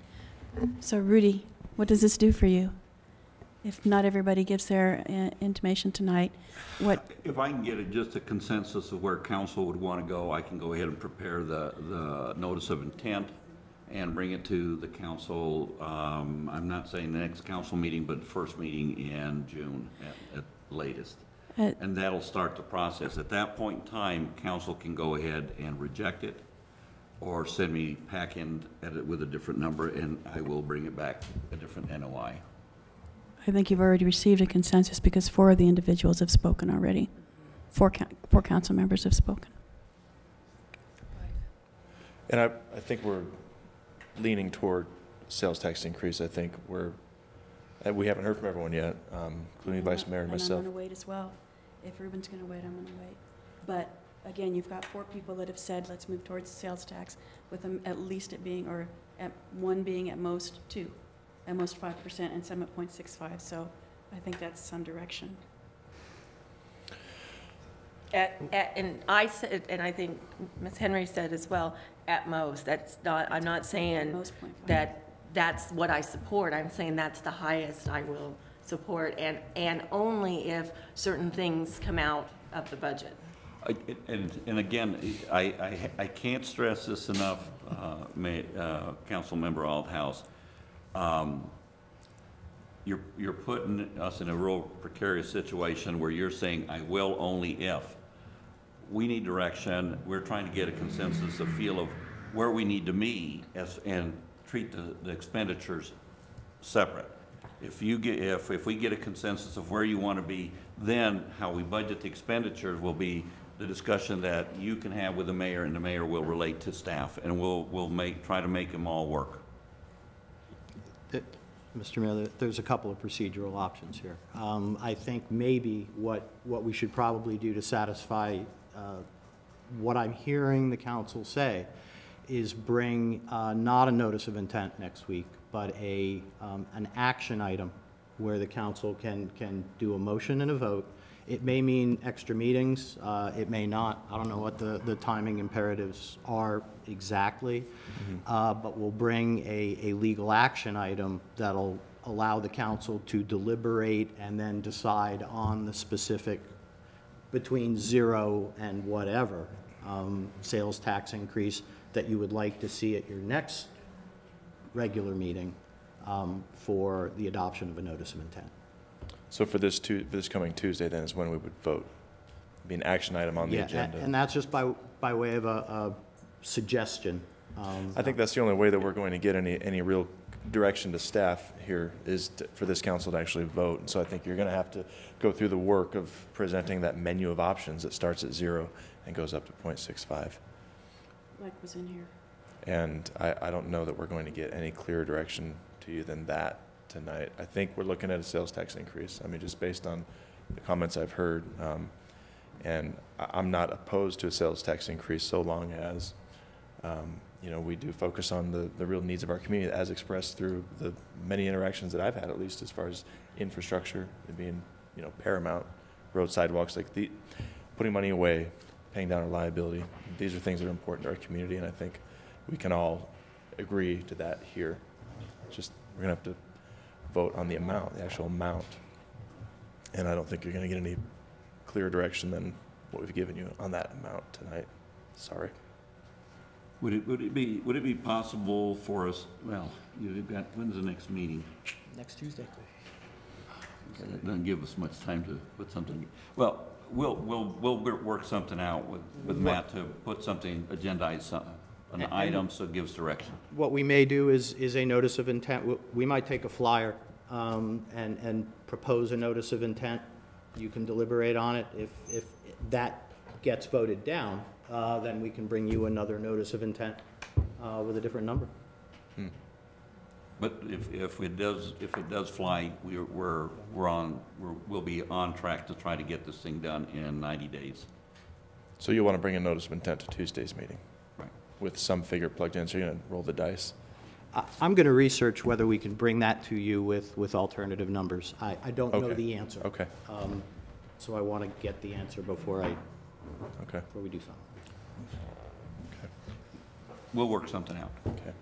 And then after this is all said and done, we'll have a nice long conversation about how to do this next year, so we can. Well, hopefully we won't be talking about sales tax. We'll still have a conversation about how we're going to deal with expenditures for this year. What I mean is just the budget process in general. Okay. No, hopefully next year we won't be putting another sales tax increase in place. God. It's not big enough, you might be. All right. Now, we have many members of the public here tonight. I would hate to keep you here this late and not give you an opportunity to speak. If you'd like to speak, follow this woman's lead and fill out a yellow form, and please come on up. Thanks for sitting through the whole meeting with us. Thank you. It's been my pleasure. My name's Kimberly Bird, and I am one of the co-founders of Center of Universal Light, and we rent space from at the OTCA. My husband and I have traveled for 13 years in a motorhome, touring as entertainers, and when we came to find an inspiring community that was supporting and what is your mission statement? It is inspiring a vibrant community. I never thought of sidewalks. And I understand that infrastructure is extremely important. But when we looked at a vibrant community, we looked at the upcoming senior population. So in respect to the recreation center, I believe that if you support a strong recreation program here, and I understand there's lots of trails around here too. Not everybody wants to walk out in the desert heat. But the recreation center will help ease the senior movement into requiring senior services. If you stay healthy, you generally don't need as many. I'm also a veteran, a Vietnam era veteran, so I really have appreciated having the Veterans Administration here. And the OTCA, we came here 8 years. Each year we came here to perform at the OTCA, and that was one of the driving, well, that was one of the major driving forces for us moving here. It was a vibrant community with a strong arts program presented by William Eaton and Elena Bullard and Christine Eaton. And they had a very strong recreation center. I play pickleball 2-3 times a week. My husband works out 3-4 times a week. And I can't imagine not having that available to us. And we are members. We pay our dues, and we appreciate that so much. So thank you for letting me speak. Thank you for being here. Are there any other folks here tonight that'd like to address the council? Elaine does.